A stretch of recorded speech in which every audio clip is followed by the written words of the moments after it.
All right, everybody. How you doing? It's News Debate. I am Lee. Great to have you here. Apologies. I often start the show late today. It was a real conundrum. I was just having technical issues. Couldn't get everything sounding the way that I wanted to. I feel like the levels are going to be off today. I did a bunch of testing and all the settings that I had dialed in and have had dialed in for a very long time. Uh, they just were not working. So tried to adjust those on the fly. Let's hope for the best. Right here at the top of the show, we have patreon.com/NEWZ debate supporter Shannon. She was a speaker. Now she's a listener.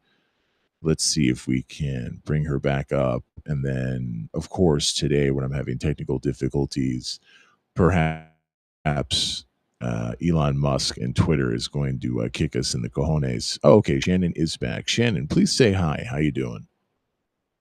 Good. How are you, Lee? Sound like you've been yelling. Your voice already sounds really deep. Yeah, also, I'm a little under the weather, to be honest, but that's the least of our worries. I'm just glad everything seems to be working out. Shannon, speaking of the weather, how are you doing? You were sending me a bunch of clips. Has Connecticut been hit as hard as they predicted? It's not due to hit till tomorrow for us.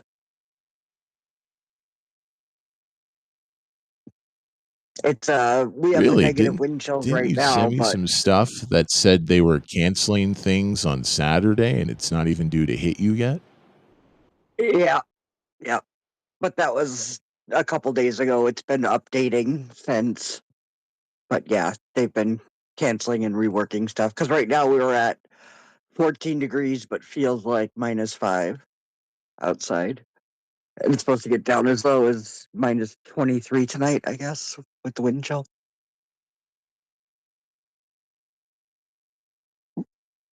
You told So a lot me, of I stuff. was like, "Hey, you should probably head to the dispensary," or something happened, and we were like, "Yeah, I weed did. for the I went. Snowmageddon," and you're like, "Oh, yes, I will." I did. I went like, yeah, I went yesterday, and I got my groceries delivered this morning, and now I can hibernate till mid-February, Groundhog's Day.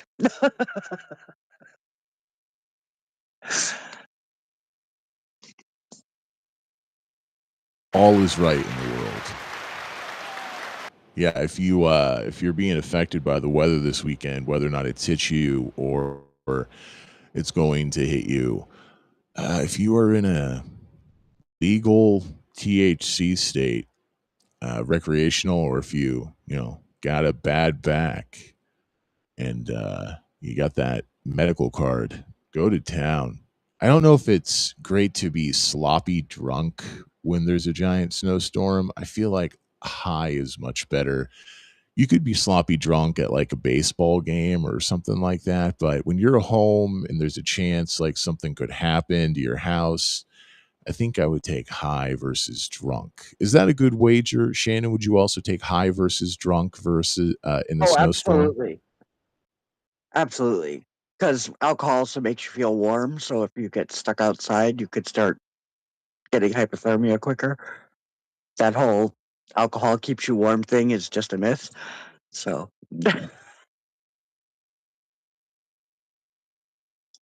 Oh, especially okay. if you So it have to just makes drive you feel somewhere, like, warm. right. But it's not actually warming your core. It's making your body work harder. That's interesting. So yeah, so you get if you're driving around and you like hit a snow drift and you gotta like walk 5 miles, and you're like, oh, I was just going to the store, got some nice alcohol with me, and you get wasted. You're like, oh, I feel great, but it's just a feeling. It doesn't actually do Right. anything. So false sense of security. Marijuana, hey, I feel great, but not a false sense of security. Yes, so during a snowstorm, we agree. Take the THC versus the alcohol. But I guess if you're around other people, at least some of you maybe could get canned on some alcohol. All right, we're going off in weird directions. It's news debate, and I'm late. Shannon, you have tweeted something. My stereo poll right now is I support Minnesota or I support ICE. I support ICE still at this time. We have a message over on stereo. Maybe that will be about that. But Shannon's with us. She's one of our good friends and Patreon supporters. Shannon, I have this article up here from People Magazine that's no longer a Yeah. magazine, but oh yeah, Well, it just no, says People up at the top. So uh, yeah, the actual they quote it in there, but it's from the New York Times. But New York Times always has a paywall for me, so I had to get to a different. It's from the New York Times article, but New York Times has a paywall, so hey, as long as we don't have to pay, as long as nobody's paying, I will allow it. So Donald Trump, in just a year, has made more than $1 billion as president. Apparently, the new investigation by the New York Times says Trump has made $1.4 billion in personal profit since coming back to the White House. That's happened by licensing his name in overseas projects and various media ventures. Yeah, True Social. But his biggest moneymaker by far has been cryptocurrency. Yeah, he's the crypto president. Trump has sidestepped accusations of conflicts of interest by claiming he has nothing to do with the business dealings of the Trump organization. The Times says that they know the number to be an underestimate because some of his profits remain hidden from public view and they continue to grow. Earlier this month, the Trump Organization announced expanded real estate plans in Saudi Arabia, totaling $10 billion. This is less than 2 months after Trump controversially hosted Saudi Crown Prince Mohammed bin Salman at the White House. Oh yeah, but that's something the Democrats and the Republicans do. So that's bad context there.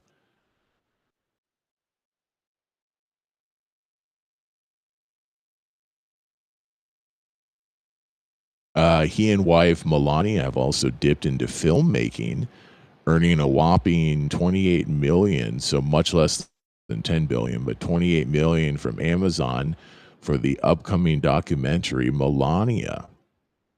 Yeah, I guess yeah, I 'cause saw it a comes out preview and today, her right? voice was in it. And so I guess, yeah, that would be a good indicator that this was not an unauthorized. Oh, it comes out today.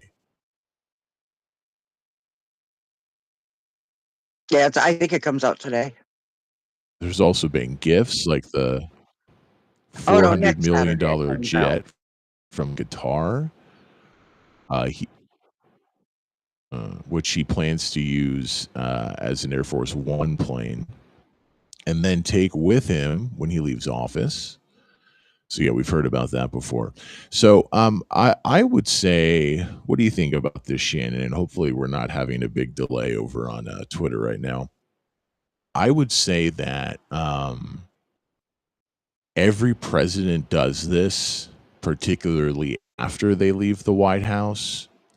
And I would say After. that I'm not surprised that a guy who worked in business his entire life, he's declared bankruptcy multiple times, so arguably not a good businessman. But with someone who has that background, I'm not surprised that he will probably make more money after he leaves the White House than anyone has. And we could probably look at what happened after he left the White House the first time versus his upcoming leave at the end of this term.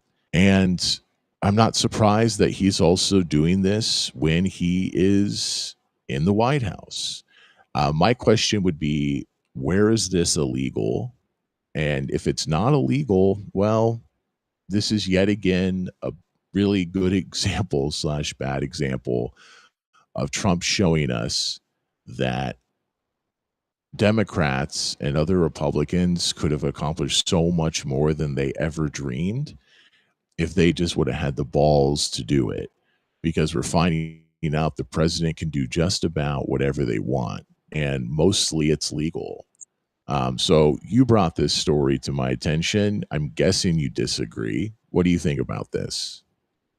No, I don't think anything he did was specifically illegal because the Hatch Act, which maybe the plane. I don't know if he takes it with him, I, or I don't know how that would work for that, but because you could only keep like something under $100 or something as a gift, right? With the foreign foreign gift act, or and the Hatch Act is making money off contributions. Is it just contributions, or can't remember the actual definition of the Hatch Act. But you're right. I don't think it's actually specifically illegal what he's doing, but yes, it's a good bad example that should have been written in.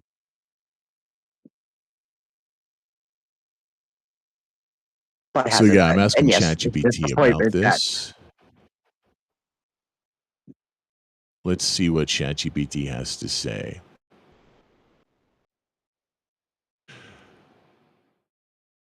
So short answer, politicians are regulated, not nearly as tightly as most people assume, and enforcement is often weak.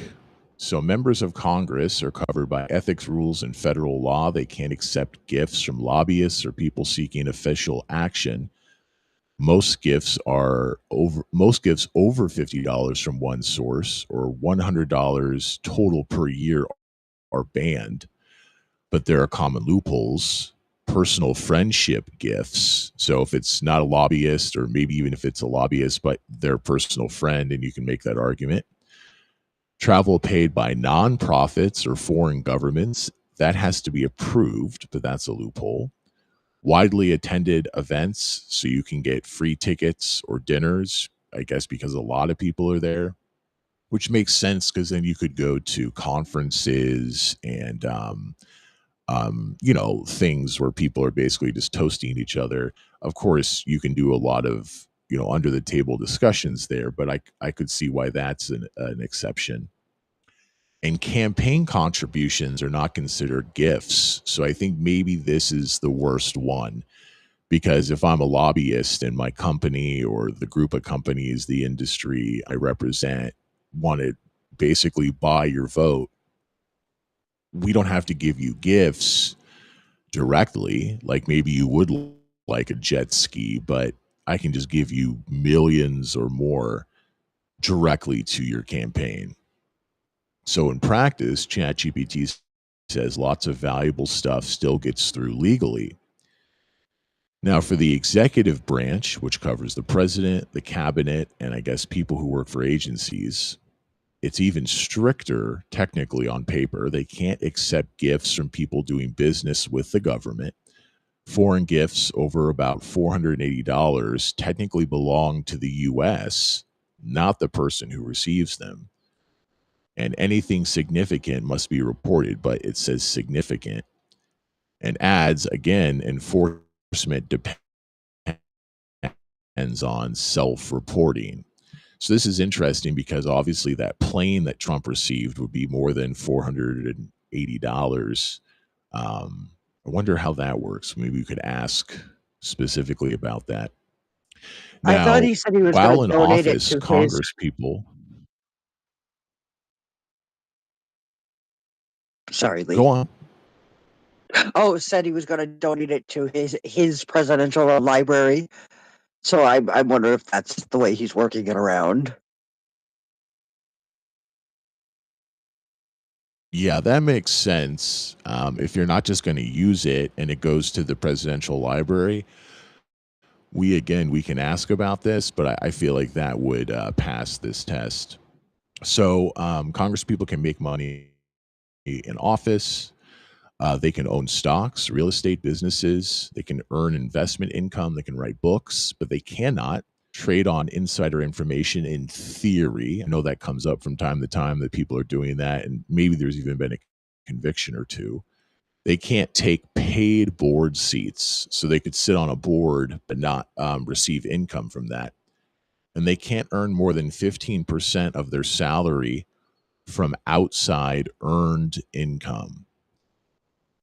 So you get paid when you're in Congress, and you can't make more than 15% of that from outside income. So I guess that would mean if you're running a successful business, you'd have to hand it off to somebody because clearly that would be more than 15% of your congressional salary. ChatGPT says the big scandal area is stock trading, like I was mentioning before. They're supposed to not have insider trading, and they are supposed to disclose, I guess, what stocks they have. That seems to be a messy area. But the reality is, members trade stocks all the time. Investigations are rare. Almost no one is punished. It's one of the biggest ethical failures in U.S. politics. Let's look at the president. So, Trump can own businesses, he can earn income from those businesses, and it's not required to sell his investments. Um, ChatGPT says this is insane compared to most countries. So once again, we're the outlier, which is a big problem. The president is only restricted by the EMOLUMENTS clauses. Do you know how to emoluments clauses? No gifts from foreign governments without the consent of Congress, and there are disclosure rules. So that mean, I guess Congress probably, because it would have been Republican majority, I assume they approved that plane gift from Qatar. But ChatGPT says, once again, in practice, these are weak rules and mostly unenforced. Now, after the president leaves, or sorry, after people leave office, this is where the real money happens, ChatGPT says. Former officials can't lobby their old office for 1 to 2 years. It depends on what role they had, but they can advise lobbyists. They can work for corporations. Yeah, a lot of former people always go straight to like the CEO of some company, and they can work for consulting firms that lobby. So once again, basically, they can do whatever they want. So a regulator leaves, joins a bank. A defense official leaves, joins a weapons company. Senator leaves, becomes a strategic advisor for a company, and it's all totally legal.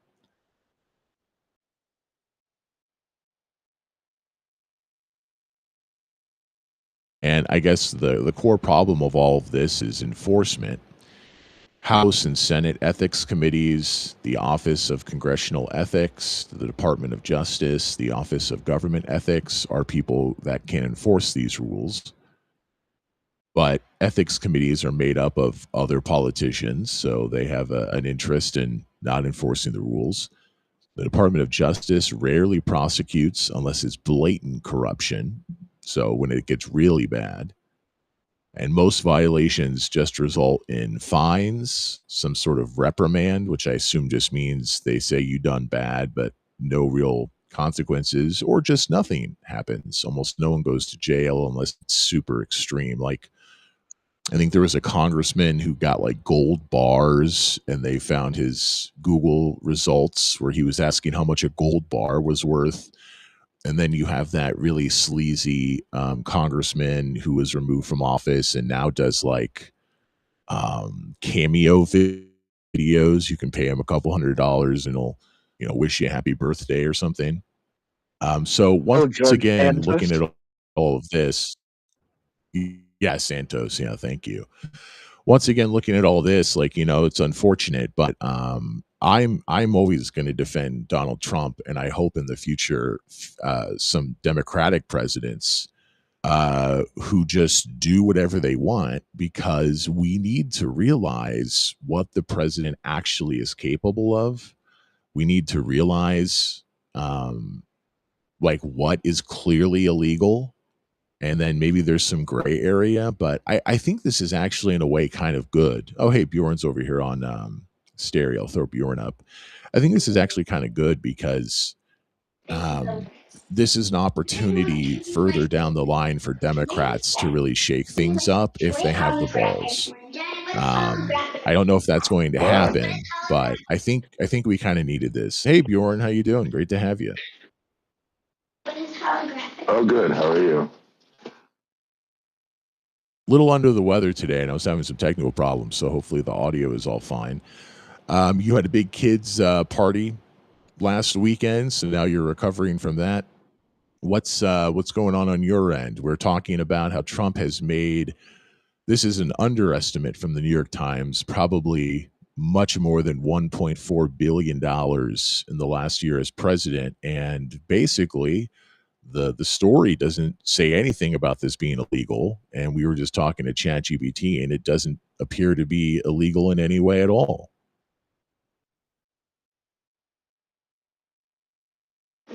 Yeah, I mean, I think it's just, I think this is all going back to like what's legal and what's the norm. And, clearly, like, Trump is a norm breaker. I'm not sure how good my audio is, by the way. But yeah, I think a lot of presidents have done things like release their taxes and, made blind trusts so they didn't have, knowledge about what was going on with their investments, etc. And that this president has not done that. And so, whether or not you think that it's illegal, or what is like good or normal, and I think that's what the problem is. And I think that one of the things that Trump is uncovering is a lot of things that are like, well, we didn't think we'd have to codify that. Like, if you're the president and you're making these decisions about what happens with big corporations, et cetera, and you may have investments in them, that maybe there might be a conflict of interest there. So, I think if there are not laws, if these things are not illegal, then they should be, and they should be codified as such. And I think there's going to be lots of things to like, codify some of the norms that we did not like that Donald Trump took advantage of or found loopholes in. And so, I think most people just are like better humans and would not, personally gain wealth by like, with insider knowledge. And if he has that and he's utilizing it, then you could say that, yeah, that's good and awesome. I said it's bad, and it probably won't change or be illegal until he gets out of office. So do you think Democrats, if they can get solid control of Congress and maybe a Democrat in the White House again, they're going to really try to make it so that we don't have these weird areas where people probably thought this is not allowed, but holy crap, the president can kind of do whatever they want? Or my guess, for instance, is this is going to take decades. Yeah, I mean, I think what I say should happen, and your question about do I think the Democrats will do it, I think are two different things. I think, I don't have a ton of faith that, the Democrats will be able to like capitalize on a, Senate, House, presidential minority and suddenly make puppies and rainbows, because clearly that's happened in the past and that hasn't been happened. Yeah, who knows how long it is. I think that at least the way that Trump has behaved, the balance of power has definitely been more in the executive branch more than it has been with other presidents. And I think there needs to be efforts to try to rebalance the powers, because right now I feel like if we deem whatever Trump is doing is legal, or that you can just act with impunity if you want, then clearly there is not a balance between the different branches of government. It needs to be rebalanced.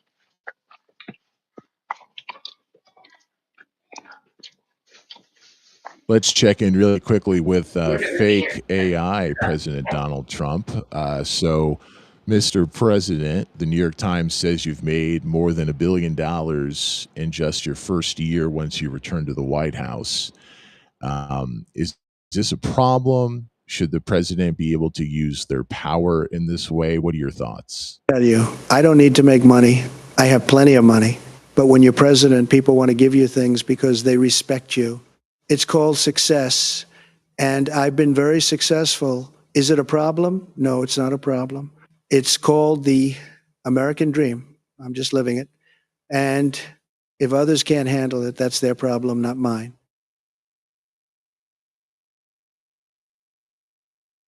Hey, man, deal with it.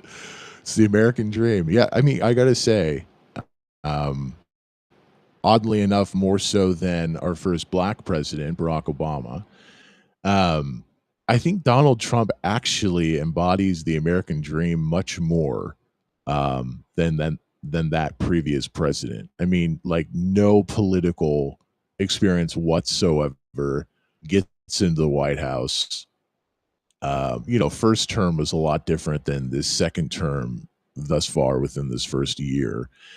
Um, Arguably the most successful president already with the first year of his second term, with how much he's been able to accomplish. And he's making more than, once again, this is an underestimate. So he's making clearly more than $1 billion in just his first year as president. And I got to say, it's funny because, he says this is the Trump organization, and that's really good branding. I guess more branding would be if they got rid of the name, but then I think if you get rid of the name, then you lose a lot of opportunities to make money because the Trump name is worth so much. But just calling it the Trump organization is a very smart, intelligent move. And even if they didn't do that, I guess it wouldn't matter because we're now finding out that tradition mostly had kept people in line, even Republicans to a large extent. And it just isn't going to work anymore with Donald Trump. We'll have to see what happens if we can get like a Gavin Newsom or somebody with some fire from the left in the White House, or if another Republican president can embody Trump enough to be able to do this as well, which I have my doubts. I'm really interested 10 years, 15 years down the road, what our Republican presidents are like. I don't think anyone can really do this other than Trump. I am hopeful that maybe a Democrat can be pissed off enough that they could get maybe like 25% of Trump. Bjorn, stay with us. Let's go back to Shannon over on Twitter Spaces. Shannon, do you have anything to add? Do you have anything you disagree on? Once again, I think this is going to take decades to regulate, if at all. And it's clearly an issue, but I don't see this changing anytime quickly. What are your thoughts?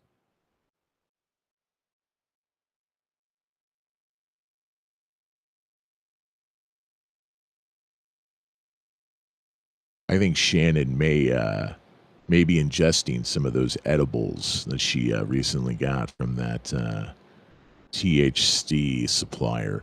Shannon's in Connecticut, so she's preparing for Snowmageddon. And we were talking about previously at the very top of the show how THC is a much better choice than alcohol during Snowmageddon. So maybe we'll hear from Shannon in a moment. Let's go back to Bjorn. Bjorn, do you have any other topics you wanted to talk about? As you can see on stereo, my poll is either I support Minnesota or I support ICE. I voted for ICE. I still support ICE. I think some of their tactics are clearly needing some revision, but they're enforcing law. And I had a lot of problems with Black Lives Matter. I had a lot of problems with all the crazy protests having to do with Israel and Gaza. And, if you're out there poking the bear in Minnesota and Minneapolis right now, I don't know that you're making the situation better. Ship some more couscous over to Becca.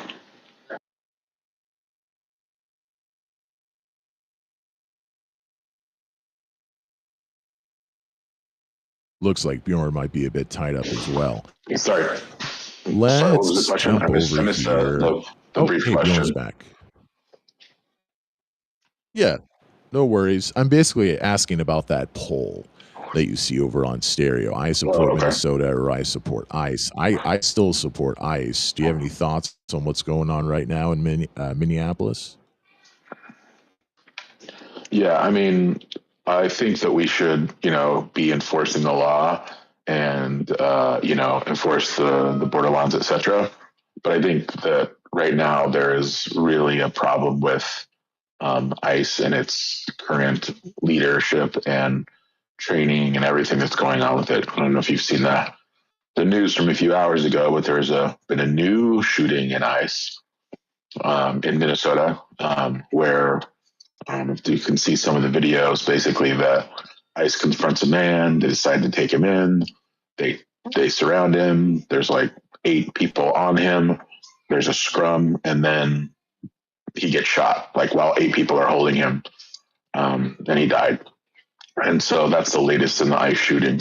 And I think that regardless if your mission is sound, if your tactics and the way that you're conducting yourself are bad or illegal, then things need to change. Now, whether you call this ICE or something else, I think what clearly, like we need the function that ICE does, but why is it? I don't think we need this current, like the whatever his name is, Bonvino or whatever the leader of ICE is. I think just like shelling out the ICE, closing this one down, starting something else up, I would support that. So I don't support the way that ICE is handling itself, but clearly we need like rule of law at the same time. And holding a guy down and shooting him clearly, like it's early and we don't know all the details. I said that he had a gun, so I don't know. But right now there's thousands of people gathering in the streets around the shooting, and so it's like kind of like a powder keg. I mean, I think if you've seen and everyone has seen the images and the videos of the way that this is being conducted, and it's not seemingly being conducted within the bounds of law. I mean, I saw like a video of someone going up to someone and saying like they're videotaping ICE and they went and took a picture of the license plate and said, "Why are you taking a picture of my license plate? I'm allowed to film." He's like, "Yes, so am I, but now you're going on a list. Enjoy being a domestic terrorist," and walked away. And so like, in this country where we're not allowed, where seemingly the First Amendment ability to record is being trounced on every single day.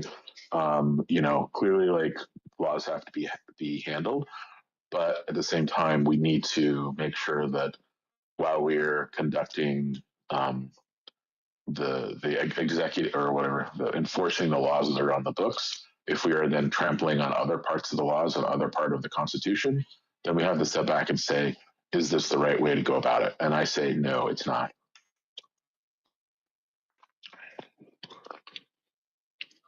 So yeah, I did see that there was another shooting. I hadn't gotten any of the details, but I have an article up here from NPR. I'm going to read some of those. So thank you for reminding me of that. If it turns out this person did have a gun, I am not so concerned about this one. It would be very different than what happened with the woman who was in the car and I think she was not aiming for the officers, but I don't know that it matters much because they were instructing her not to drive away, and you cannot disobey officers in that way. And especially when they're in the streets, even if you're like turning the wheel and driving away, I think it's a technicality. You create a situation where an officer could be run down, and that's not acceptable. So I side with ICE sort of by default in that instance because of the points I just made. But if this person had the gun, I'm not too concerned about this one. I don't think this will be the same situation. It certainly adds more fire to the ongoing dumpster fire that is Minneapolis right now. And I'm going to read from this, but then Bjorn, I want to know your thoughts about if it's helpful to be out there protesting ICE right now. I'm not talking about businesses that are shutting down. That's a different situation. But if you're out on the street right now, I think it's very cold in Minneapolis right now, so maybe not a good idea. But I don't think you're helping the situation. ICE clearly has jurisdiction. These are officers that have to be obeyed. We can talk about their tactics and stuff, but if somebody has if somebody has really good leverage on you, you can argue, should they? Is it you know ethical leverage? But they have leverage on you. You need to understand the situation and not make it worse. Would be my thoughts. From NPR, a man shot Saturday morning in Minneapolis by federal immigration officers has died. The incident, which is the third shooting involving Border Patrol agents in Minneapolis this year, occurred shortly after 9 a.m. on the city's south side when federal law enforcement officers were conducting a targeted operation against a man the Department of Homeland Security says was undocumented and armed and wanted for violent assault. Another individual approached the federal agents with a 9mm semi-automatic handgun, according to officials. They say the officers attempted to disarm the suspect, but the armed suspect violently resisted. If that's true, not really having empathy for this situation on my end. Officials say the man who approached them had 2 gun magazines and no identification. The federal officer feared for his life and fired defensive shots. The agency has not publicly identified the man who has now died. But the Minneapolis police chief said at a news conference today that the victim, so they are identifying some things. A 37-year-old white male resident of the city who is believed to be a U.S. citizen. His only known interaction with police was for traffic tickets. And they said, so that's interesting. If you approach officers and you have a legal gun that is legal to be carried at that moment in the way that you're doing it, that's one thing. There are so many videos on YouTube where people will go up to officers or officers will see someone with a giant gun and be like, what are you doing? We've played some of those. And that's not a great idea, but okay. If that was all that happened, I would feel very differently. But we're seeing reports of aggression and resistance. And if any of that is true, I go back to not having empathy for this person.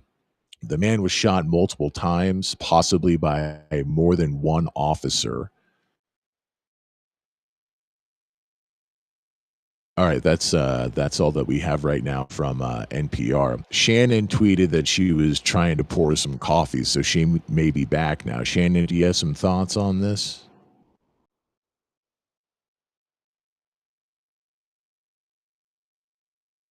And then Bjorn, I muted you just because your mic was on. There wasn't any audio, but I could tell your mic was on. Hopefully that makes you able to unmute yourself. And if not, leave and come back, and that should hopefully fix itself. Shannon, you're back. Oh, yeah, your hand is up. Yep. I watched the video. He was actually unarmed. The guy, there's a guy in gray you can see reach into the belt area and run away with a gun. So he We was may be having a already delay over on unarmed. Twitter Spaces. So what I'm going to do is I'm going to kill the app, start it back up, and see if that fixes this situation. In the meantime, Bjorn, if you want to jump back in and give me any thoughts after I read this article. Yeah, weirdly, I could hear Shannon, so it's weird that you couldn't hear Shannon.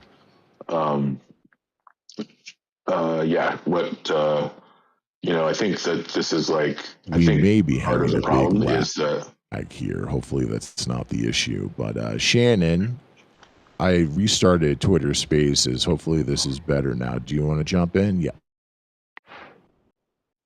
Can you hear me now?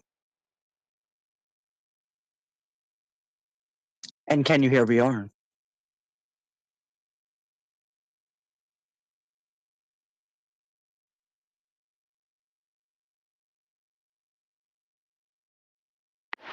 Sorry, tell me more about that, Shannon. So you're saying he was unarmed, but then he ran away with a gun? I'm a little confused. I'll try to find some more articles on this.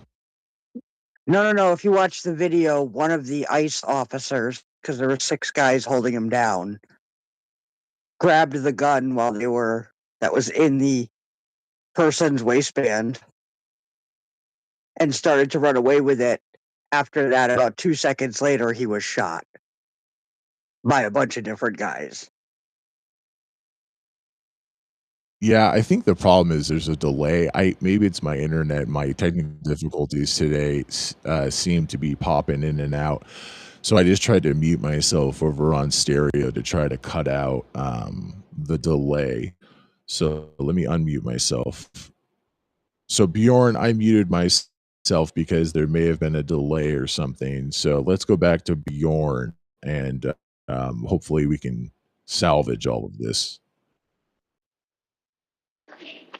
Can you hear me now, Lee?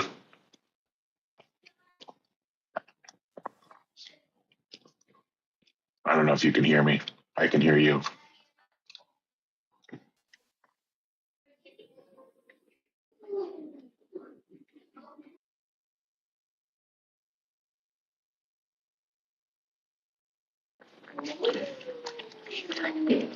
Testing, testing, 1, 2, 3. So that's an interesting twist. Can you hear me now? See if I can find another article here with some more updated information. As Bjorn correctly pointed out, this is probably going to be something we're not going to know any of the real details until there's more videos like that, and then they're reported on, and just as more facts come out, as we saw with the shooting of the woman that was in the car in Minneapolis. So let's bring this up from the New York Times. I apologize. Yeah, I can hear you, Bjorn. Let me really quickly try to read from the New York Times, and then we'll jump back to you. Yeah, yeah, I can hear you, but I think there's a delay. So let me go ahead and read from this and see if we can catch up. Maybe I'll restart stereo. I'm just having bad luck today, unfortunately. This happens from time to time. Usually it works perfectly. Federal agents shot and killed that 37-year-old Minneapolis resident today. The shooting prompted clashes between law enforcement and hundreds of protesters. I'm going to go ahead and see if I can restart stereo and then reconnect. Here we are.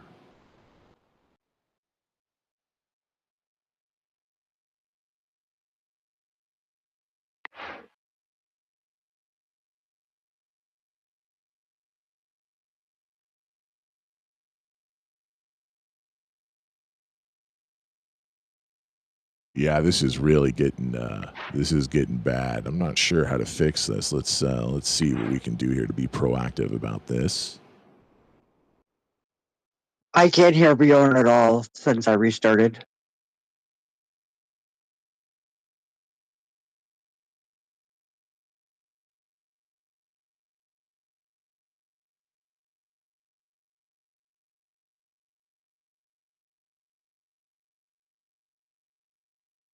So I appreciate Bjorn. He sent me messages over on Discord. I'm just gonna stop talking and mute myself over here on stereo, Bjorn, and you can take it away because I'm not sure what's going on right now.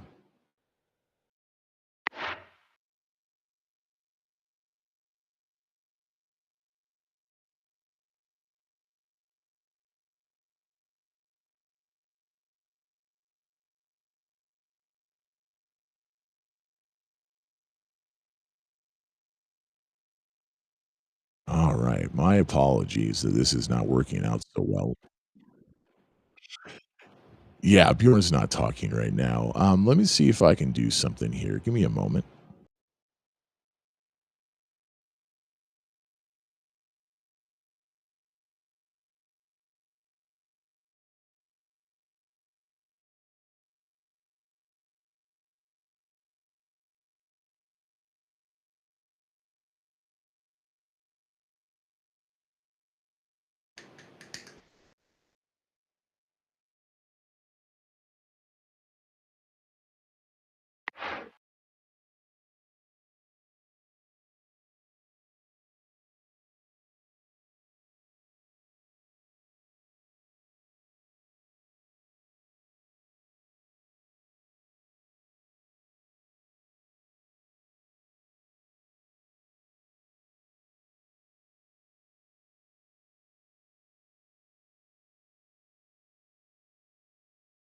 Okay, let's see if this is any better. Okay, I think we're back now.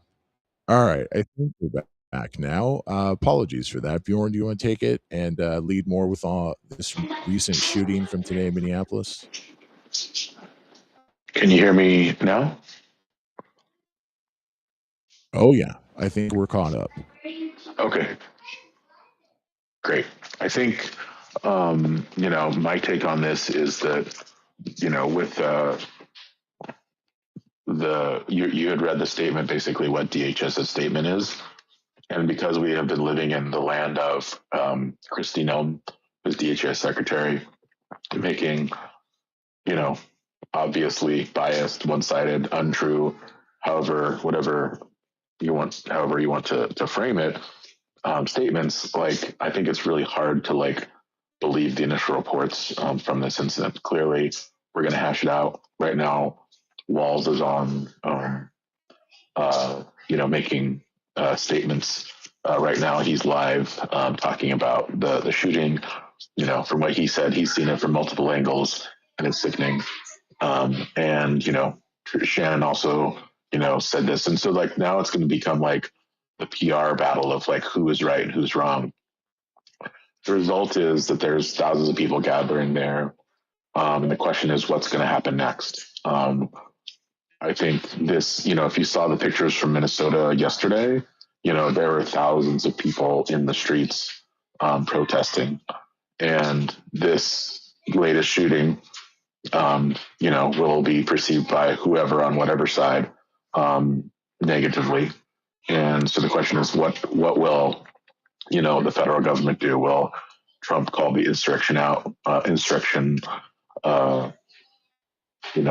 out? Will he send troops in?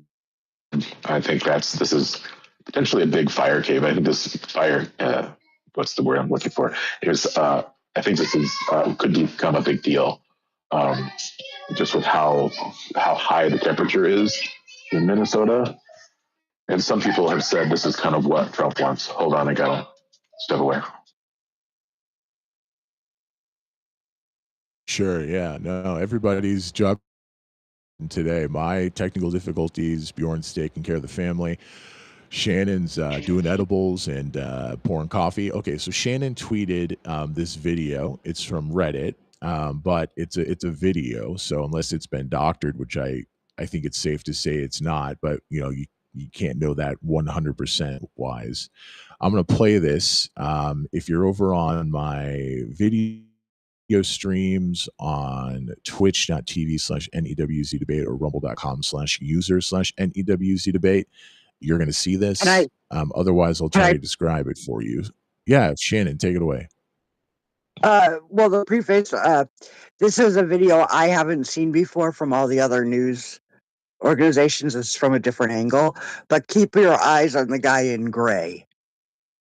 You'll see a guy in gray come running in when he's on the ground. And this shows the actual beginning of the confrontation, whereas the ones I've been seeing on the news just show all the guys piled on top of him.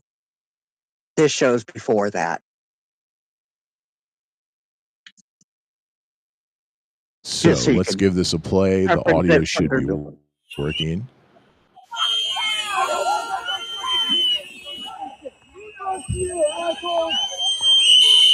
So there's the guy in gray, not backing away from the officers. The officers spraying some pepper spray. There's a scrum. There's 3 people, several officers. They bring in a couple people to the ground, throwing some fists in. Lots of people involved. This is what I don't like. Oh, no, never mind. That was an officer. I thought somebody was... Okay, so there was the shooting. I didn't see the gun being taken away. Let's watch that again. So there was an officer, I believe, because you have people who are more clearly officers, and then you have people who are wearing less obvious clothing to indicate that they're an officer, but they have gear and body armor wrapped around them. And so clearly they're part of the force as well. So right now I have it frozen. There's several officers. There's a couple people at least, if not more, on the grounds, and they're just all kind of wrestling with each other. Then one officer walks away with a gun. Or no. That's not an officer. That's a protester. The person in gray is a protester, right? Because they don't have body armor on. No, Am I that's understanding this correctly, Shannon? everyone's reporting him as an officer, so I would assume he's an officer. I don't think you could really tell under the jacket. Okay, so that would be that's why this several was layers anyway. difficult because some people have body armor, some people don't. But this officer is, if it's an officer, is standing up and no one's opposing them. So I assume that that's correct. And then runs off to the side, has a gun in his hand, and then you hear the shots. So I don't know that this shows that the gray clothed man takes a gun from the person on the grounds. That certainly could be the case, but all the video shows from my eyes is that there's this wrestling fight. One, if this is an officer, I think it makes the most sense given what we just watched. Leaves that fight with a gun in his hand and is sort of running away, and then you hear shots. So Yeah, if you look at the one on the news, it's from the other direction on the other side of that minivan, that red minivan. Or is it tan mini or red Jeep or whatever that is with the when you first begin it.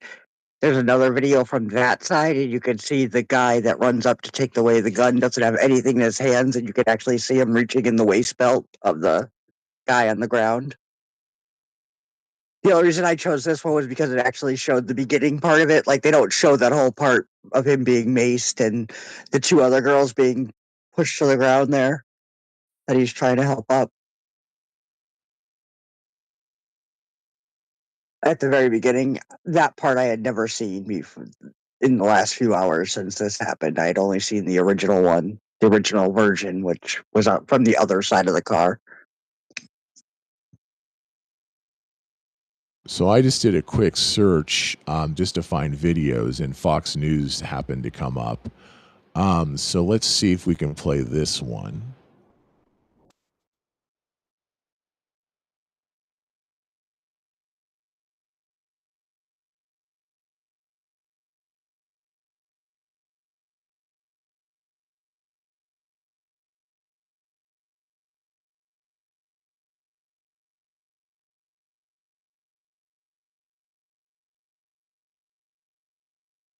Warning: graphic content. Ain't doing too much, man. And they keep pushing people, So yeah, it's the same thing, but from a different angle. And so we see the man in gray is clearly not being opposed, so he must be an officer. They're fighting with one, if not more, people on the ground. He runs away with a gun.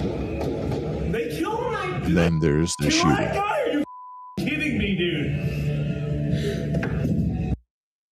And so this is a video that's taken from, it looks like, inside a business. There's some glass between it, and so that's the person you hear talking. That's why the sound is different than the other video. Yeah, continue, Shannon. Yeah, that's the one that I had seen as soon as you started it and I heard the talking. That's the one that I've seen on all the news channels, is that one. But it doesn't show the beginning where he's being pepper sprayed and pushed from wherever. It just kind of starts with him on the ground. So that's the one I had seen on all the Well, would you say the video also shows that the protesters, I think there's at least 3 of them, they're being aggressive towards the officers. Like, the officers are clearly like telling them to like disperse, and they're like coming at them. They're not leaving. We can talk about whether or not that's appropriate, but I wouldn't say that they're just like pepper spraying protesters. Like, there's some aggression on both sides there. Is that fair? Oh, no. What I wasn't saying they were right or wrong. I was just saying it didn't, like, that video from Fox News doesn't show how he ended up on the ground in the pepper spray first. But the first video that you played shows them approaching the officers and then getting pushed and then getting pepper sprayed, then brought down to the ground, then being disarmed, then being shot. So, I no, I still don't don't agree with see that. the disarm. I see that what appears to be a less obvious officer is involved in the physical altercation. He runs out with a gun in his hand.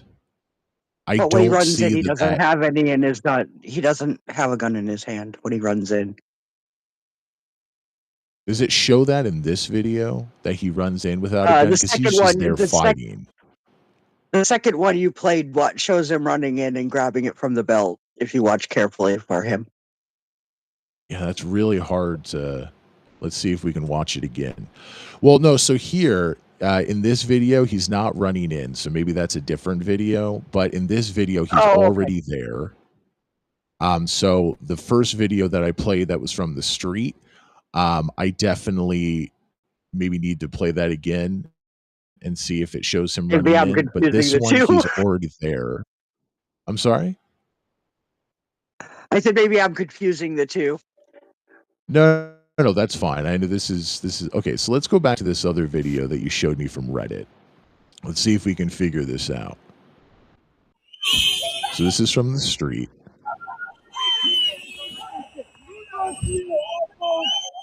They're pushing.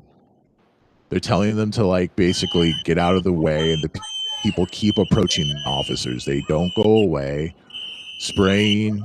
One is pushed to the ground. Now there's like two on the ground. Yes. Okay. So now you can see the gray clothed officer does not have a gun. He runs in. I think I see what you're saying now. Yeah, he runs in, comes out with a gun. Yeah, I didn't see a gun at first. So what this shows, if we're going off of the idea, which appears to be confirmed by the video, so I appreciate that you were paying more attention to me. So he was there just standing around, didn't have a gun. Then there's that big wrestling match, comes out with a gun, clearly is running away, and then you hear the shots. So yeah, this is confusing. Unfortunately, this is about, I think, the same situation as the woman who turned her wheel away and was driving away, and then they shot at her. I already explained my thoughts on that. I still side with ICE because she was not obeying officers' directions, and there were officers in the street next to the car. I think you can make the argument. This one, I think all three protesters that I could see are not obeying officers' commands, and they're continually being aggressive towards the officers. I didn't see anyone throw any punches or anything, but they're like telling them to get away, and they keep following the officers and confronting them. Then there's a push, there's a pepper spray, there's one, probably two people on the ground. All the officers are on top of them. I see a couple punches being thrown on the people on the ground. The guy with the gray jacket comes in. I guess you can't see it, but he reaches in and then his hand has a gun. So this seems logical that he got it off of one of the people on the ground. And then there's shots. So if the person had a gun and it was legal, I don't think it's a crime to have a gun on you while you're disobeying officers' commands. The disobeying officers' commands arguably could be a crime, but having that gun on you, I don't think changes the situation legally. Then, if you're fighting and you notice the guy has a gun and you just shot him, I don't think that's legitimate, but that I think would actually be a more understandable situation than what I'm seeing because someone pulls a gun out, perhaps probably from the guy that's on the ground that has all the officers on top of him and then runs out and then gets shot by some other officers. I don't think the person in the gray did the shooting because he was running away. This then becomes shooting an unarmed man who has a bunch of people on top of him, which doesn't seem legitimate at all. So right now, according to these videos that I've watched, particularly the one that you posted on Twitter Spaces that came from Reddit, I wish this was embedded in news articles that I'm looking at. I'm not seeing this anywhere. I only found one that had the one that was inside the probably a business from Fox. This really does change things for me. I think this actually is much more damning than what happened to the woman who was in the car and was shot 3 times. Clearly, I would say, as I've pointed out, these 3 people were not obeying police commands, but that doesn't mean you get shot. Like, I don't see any danger here. Again, if they were wrestling and they saw the gun in the belt and then, like someone shouts gun and then they shoot, I don't think that's legitimate, but that would be a much more understandable situation than what I'm seeing now. So I appreciate you guys bringing this up because I was just reading news articles and they were saying ICE is saying they were fighting and there was a gun. And I'm like, well, if there's a gun, then I think this is pretty much justified. But even though there is a gun, this does change things for me. It'll be really interesting to see what happens in the next couple of days as we learn more about this. But this video that you have posted, Shannon, this really does change things for me. I guess now I'd go back to my question of why were these people on the street? It doesn't mean they deserve to be shot and killed, this one person here. But why were they out there? What's the benefit of doing this? What's the benefit of being aggressive towards police officers and disobeying commands when this has happened in the past? It happened again today. If I were the governor of Minnesota, if I was an elected official in the city of Minneapolis, if I was a state official, I would tell people to go home because this is just going to keep happening over and over again.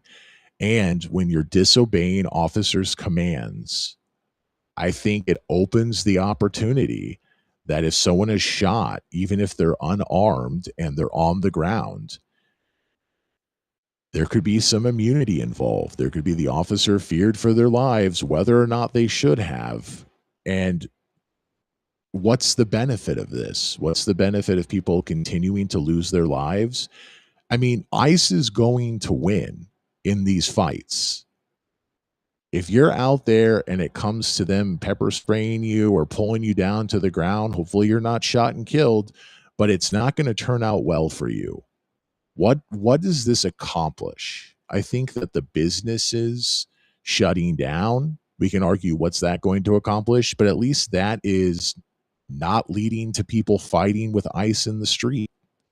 Other things that you can do other than being out there, right?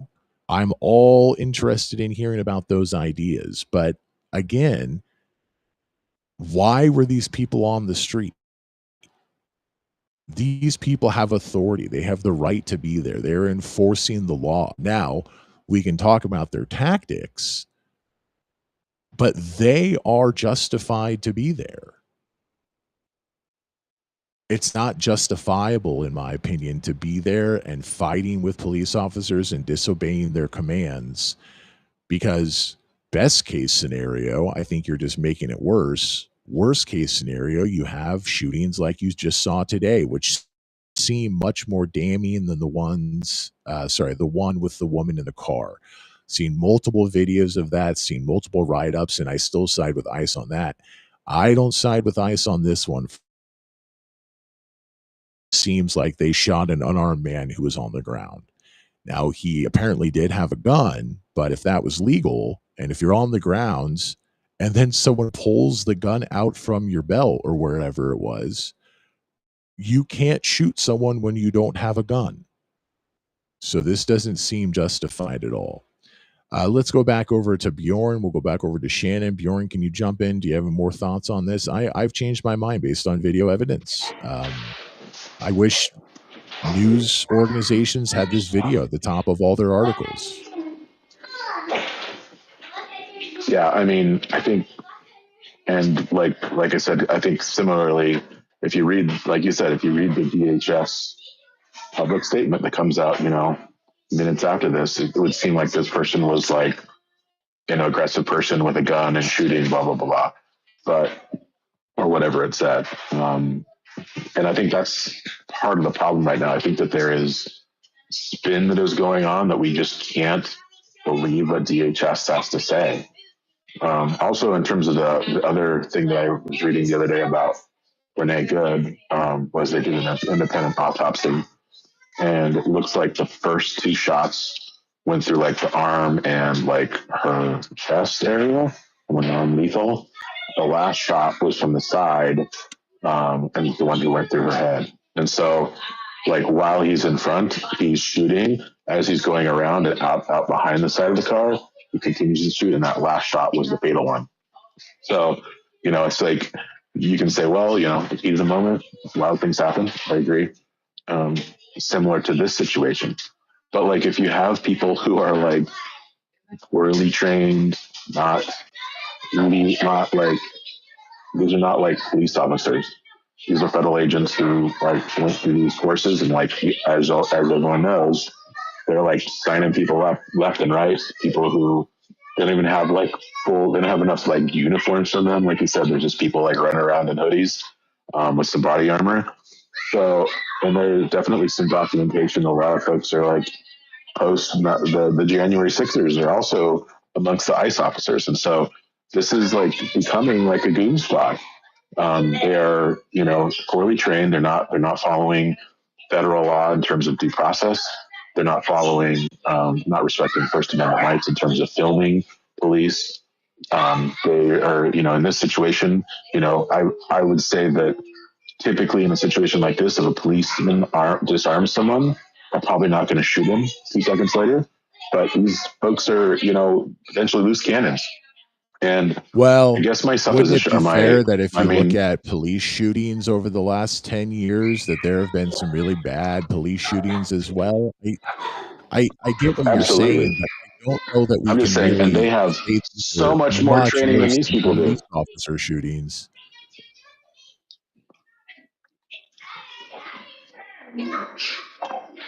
I just think that the police, with all the police training, they still continue to have errors and things. And so, like the way that these folks are being encouraged by the president, by the DHS secretary, etc., to go and do these very aggressive things, like wild tactics, I think that this inevitably leads to the problems. And I think we're seeing all the videos. Most people don't support what's happening. At least about 60% of people in America don't support this anymore. And this is what Trump got elected on. And so, I disagree with you that you shouldn't be protesting right now. Like, I think it's good to protest. I mean, protest works when But there are things that are you going on just with the federal you government. just pointed out, like, I agree on many of these, not everything, but you just pointed out how all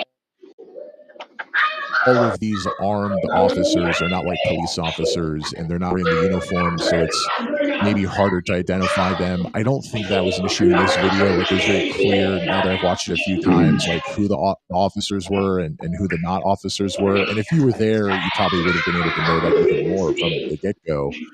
Why would you say that Yeah. people should still be protesting when this just keeps happening with these loose cannons? I think, as you might have put it. Isn't that a terrible idea? Well, I guess my question to you is just to like understand your point of view is, do you think that protesting is a valuable thing to do or not? Are you saying that in this instance you shouldn't be protesting? Or are you saying in Yeah, general in protesting should Minneapolis not be right a now, tool? you should not be in the streets being aggressive towards ICE officers. I would say you shouldn't even be in the streets like holding signs in the vicinity of ICE officers, because this is just going to keep happening. Now, if we're talking about protests like No King's Day or other sorts of things where people are just standing around chanting and there's just police officers maybe here and there, if at all, like, I have no problem with that. I'm glad that that is something we can do, but like, I can't imagine encouraging people to be on the street right now in Minneapolis. Um, but as you said, like you just said, like you shouldn't even be standing around with a sign because who knows what could happen to you. That's a problem. If we are saying that like you can't what you can't have your First Amendment rights, whether that be the power of speech or the sign or due to the camera. I'm not problem. saying you can't have these rights. I'm not saying that people don't have the right to do this.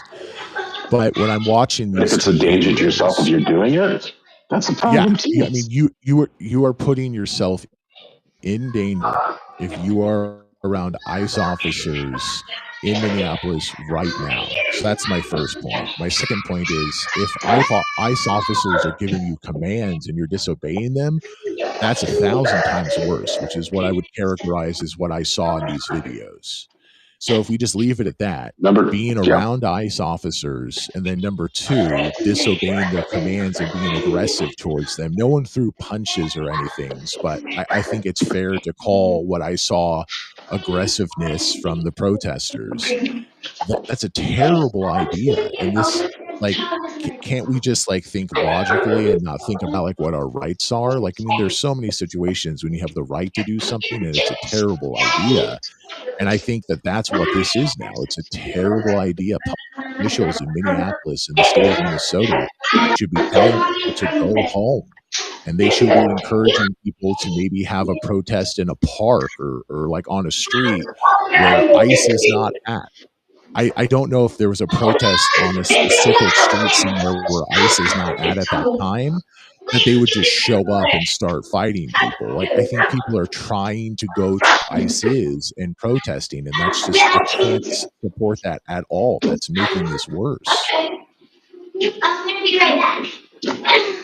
I think that the problem I have is that we as American citizens should be able to videotape them while they're doing their thing. We should be able to protest them when they're doing their thing. The second point that you made, yes, if like they're saying, hey, you need to get out of the street, you're in my way of my car, agreed, that person can be arrested. I don't disagree with that. But if you're standing as a bystander with a sign and you have to fear for your life just because ICE is there, that is wrong in America. I'm sorry. I think that if you want to, but I think we're not talking about the same thing. I'm not saying this is right, but it's making it worse. I mean, if people were not on the street where ICE officials were, this couldn't happen. Do we agree? Yes. Okay.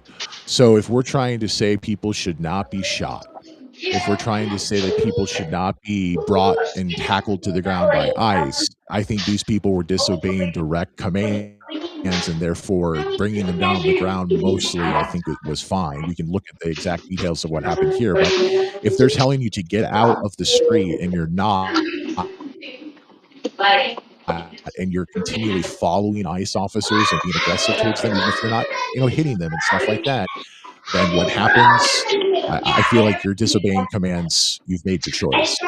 So if we get these people out of the streets where ICE officers are, but they can still exercise their rights in other areas and not make the situation worse, isn't that the best possible situation? Yes, they should. Like, I hope that all the protesters are protesting in a safe manner. They should follow like police orders, all of those sorts of things. But what we were seeing is that ICE is not necessarily respecting all of those things. Is when the people are following the rules and other things, that ICE is tackling them or yelling at them or being aggressive back. There's some video even of this instance where the dude was recording and the ICE person like is pushing him back to the side of the road. And that's how the altercation started. It was the person who's videoing, the guy pushed him back, and then there's a different camera angle. So, this is all going to be hashed out later. And, but this is emblematic of aggressive ICE tactics. And I think that what's important is that aggressive protester tactics, yes, following officers and filming them and not obeying commands. Filming is okay. You're allowed to follow someone. But that's okay. If you're illegal. Walking, I mean, these people are within, you could throw a punch distance. No one did.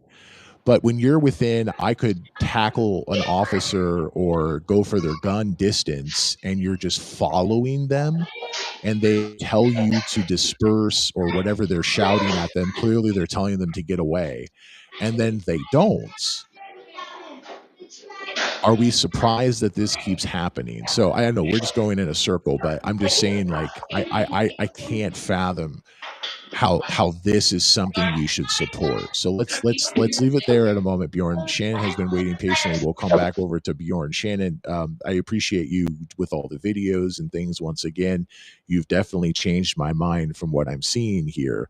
I think the protesters allowed this situation to happen. It doesn't mean the person deserved to be shot, but it wouldn't have happened if he had been more respectful towards the ICE officers and followed their commands. And first off, if he hadn't been in the street today, if he had been somewhere else protesting in a way that would not have allowed this to happen, I'm not saying it makes it his fault, but he has a role now because he made those decisions. What do you think, Shannon? I think they have every right to be there. I mean, that's our right as American citizens to gather peacefully. We still don't even see the real beginning. I mean, even the second video I showed you just starts off with the ICE officer pushing the other guy. We don't see if anything else That's happened.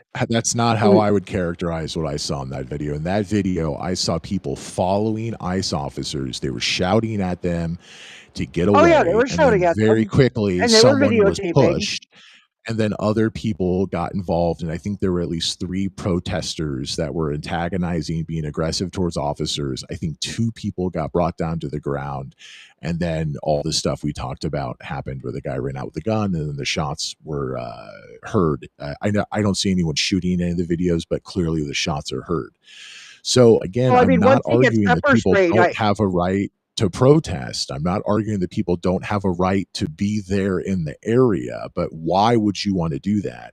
And I would argue you do not have a right to follow an officer of the law around who is justified to be there within distance of tackling them or punching them or grabbing their gun when they're telling you to get away. I don't think well, that's a right. I don't know what the legality is, but I feel like because of the aggressiveness of that situation, you lose that right, just like there's not 100% freedom of speech in the United States. When we have big events, they have protest zones, ideally, because they don't want these sorts of situations to happen. correct. But it should. I mean, once the guy said okay after he was sprayed in the face, you could see him say okay, and he puts his hands up and tries to help the woman up off the ground that's behind him and gets pushed again from behind, so they both tumble to the ground. That's where it should have. Fine, handcuff Well, him, I mean, once whatever, you're take away the following an gun. officer and it gets to the point that they pepper spray you, I don't think you can just say, okay, and put your hands up. Once you pepper spray someone and you're within the vicinity of taking them down and then you complete that maneuver, if you will, I think that's all part of the same choice. Is that they found you to be some kind of a threat, not a deadly threat because they pepper sprayed instead of shooting you in the face. And once all that starts to happen, I view that all as one sort of move by the officer. Now, maybe they don't have to do that, but if your actions are aggressive enough to get pepper sprayed and then you get taken down to the ground, I think that's just like all in the same category. Yeah, but I don't even think because we can't see the beginning again. As I said, we only see up to the point of where yes, the guy's close, but we don't see what happened even prior to that, which could have been worse for the You protester don't too. think I prior mean, to we that don't it think. was the officers walking down the street and the people were following them and they were telling them to get away? I don't know because I don't know if there But were other isn't officers in the that houses around there or in probably the businesses what around there, or you would they assume? could have been. I'm not saying it would be bad for the officers or good for the officers or bad for the protesters or good for the protesters.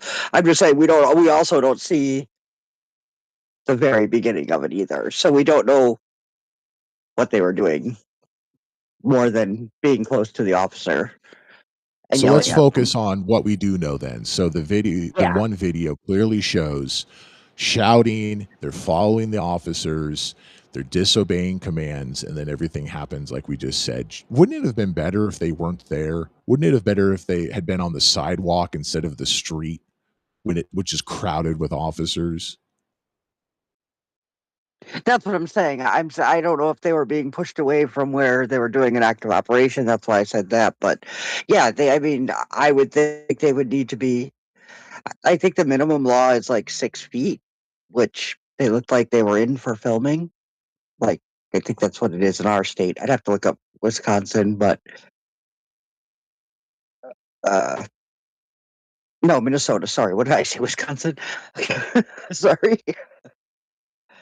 But yeah, I mean, there's usually a minimum distance you should be from officers, and most say 6 feet at least. So some say 10, some say 12. I think it's like 20 feet in like Texas, but yes, they should So all that's a be. really good point. Let's go to that here on ChatGPT. I didn't even think about that. So I appreciate that. Shannon's hitting it out of the park today, like she usually does. Okay. In Minnesota and nationwide, you generally have the constitutional right to record police officers, which I assume would be ICE, performing their duties in public from a place you're legally allowed to be. Cops can't lawfully order you to stop recording just because you're pointing a camera or phone at them. So if ICE is telling them not to record, just like police, I've seen videos where they've told people not to record and they've tackled them because they were recording, not defending that at all. St. Paul, which this is the Twin Cities, right? So it's the city that's close to Minneapolis. The policies explicitly say recording officers in public from a lawful location that doesn't interfere with their job cannot be prohibited. I would say these people were interfering with the officers' duties, but that's St. Paul. Minneapolis has an official policy that similarly protects recording from safe distances without obstructing.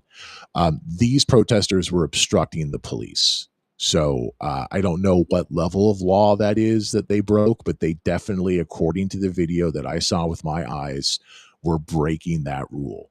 They were too close. It was not a safe distance. They were being told to disperse, and they did not, which is what I've been mostly saying this entire time. So I'm glad that the law seems to back that up. Now, there isn't a Minnesota statute saying stay X feet away. There's no official 10-foot rule, 8-foot rule, or similar limit like other states have tried. Instead, the law hinges on interference and safety. Your right to record is real, but it only applies so long as you don't physically obstruct the officers, which I would argue they did, and don't interfere with their duties or create safety issues. Absolutely what I saw. They were interfering with their duties and they were creating safety issues. So I see this as a slam dunk for ICE. If officers say you're too close, it's usually because they claim your presence is interfering with their job or safety. It's a subjective call they can make at the moment. Yeah, but Officers, not to kill you. Yeah. But that's not what I said, Shannon. Come on, Shannon. That's not what I'm saying. Okay. That's not what I'm saying. So, well, I even mean, though we don't know recording that is ICE was protected, telling them to disperse either. We can assume that, Shannon, but we don't hear what the ICE Shannon, can. Shannon, I you mean, I've don't seen ICE hear, officers and there's yelling at. no transcript, but you think Right. ICE No, was I mean, right shouting at now these we. protesters, I hope you're having a good day, everything is fine, keep following me. That's what they were shouting? No, The but what I'm protesters had saying is we no don't know. I indication. mean, they've gotten into arguments with protesters in the middle of the road, so they could have been antagonizing Shannon, too. We don't know. you're nitpicking here. I don't think it's going to pan out this way. So just for the sake of argument, I'm going to say that's not what the video was recording. If you go back in and try to listen and transcribe it with AI and stuff, that's not what that's going to turn out to be. So even though recording is protected, police can tell you to move away from where they're standing or away from a crime scene for safety reasons. Both Minneapolis and St. Paul policies allow an officer to direct you to a different position if your filming is threatening safety or impedes duties. But they're not supposed to stop telling. I'm sorry? Is there a federal law that, like, for federal officers, is it different than local law enforcement? Yeah, this says I'm just curious. I don't know. and That's what I'm St. asking. Paul policies. My guess is probably not, because they have to have these policies in Minneapolis and St. Paul. That's just a guess. Otherwise, it would just say federal. So Yeah, in no, I plain didn't know if terms, federal had different rules for themselves. I that's what I meant. Is like in plain terms, they can say move back 10 or 20 feet or go behind this line. They can't legally say stop recording. But if you refuse to obey an order to move, even if you think it's not a legal order, but if you refuse to obey an order to move, you can be arrested for obstructing or resisting police duties under Minnesota law. What I saw in the two videos would fall under this. It's interesting because these are federal officers, so I'm not sure how that plays out legally. But if we just say officers, which is what it's talking about here for Minneapolis and St. Paul, if they give you a command, you can be arrested if you do not obey it. And to be arrested, they have to subdue you, which could be using a taser, which could be using pepper spray, which could be tackling you to the ground. I didn't see a taser in any of the videos, but the pepper spray and the tackling to the ground, they were not obeying police orders. I saw that very clearly from the very beginning. Then you do not have the right to follow officers or disobey orders. You do not have a right to follow them around if they tell you to leave. If an officer tells you to move away from an incident, either for safety or investigative reasons, and you keep tailing them, that is almost certainly considered interfering with their duties. If you refuse to comply with a lawful order, which even if it turns out to be bogus, it's lawful for them to tell you to move, Minnesota law makes that a crime. Walking away after being told to stay put, continuing to follow an officer, or blatantly ignoring directions can lead to arrest and criminal charges. This is interesting because what I saw in that other several videos with the woman who was in the car, they were telling her to not drive away. They were telling her, "Hey, we're interested in you." She turned the wheel and decided to leave the scene, which was an unlawful order. Did not, I think, necessarily deserve to be shot at. But once again, when there's officers in the street and your car is not moving and you make a quick turn to move your vehicle, that creates a situation, not a slam dunk. It creates a situation where an officer can feel for their fear for their safety, I should say. And I think that's the legality of what happened to the woman in the car. Was she trying to hit an officer with her car? I think very clearly that's not what she was trying to do. But she disobeyed direct orders. She and I think her partner who was in the car were antagonizing, being aggressive towards the officers, disobeying direct orders. She started driving her vehicle, and that unfortunately created this situation where I think lawfully they can act with force. It's unfortunate because that's a situation where they didn't have to, but I think that legally it created a situation where they could. It's a very unfortunate situation all the way around. So remember, even non-violent non-compliance, like just refusing to back up, can be charged as obstruction or resisting. And once that escalates, the courts generally side with police judgments on scene. Once again, this is saying police. I'm not sure how that works with federal officials. My guess is it falls into that category. I can't tell you that for a fact.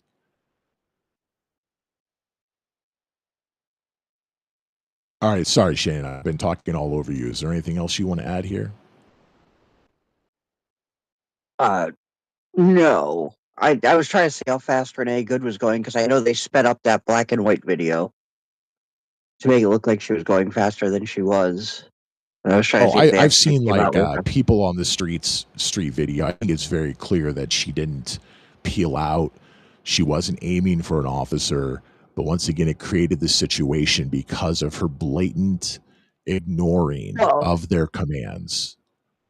the officer that shot her too, I'm sure, is suffering PTSD because he got dragged by a car 6 months previous. So he probably shouldn't have been on duty, but that's here or there. Yeah, I'm not sure about that, but I did see that he had that in his past. It just goes to show that when you disobey police commands, whether or not a police officer, or rather not an officer of the law, has that specific memory experience, in their back pocket that happened very recently, they know that that can happen. And so why would you do that? It creates a situation where lethal force can be used. I'm not saying that her actions justified her dying, but it creates a situation where that becomes a possibility. And she absolutely was in control of her destiny. She didn't know how it would end, but she created every situation necessary for that to take place. That's my opinion from everything I've seen. I think that's much more conclusive. We have a lot more video, a lot more evidence, a lot more information.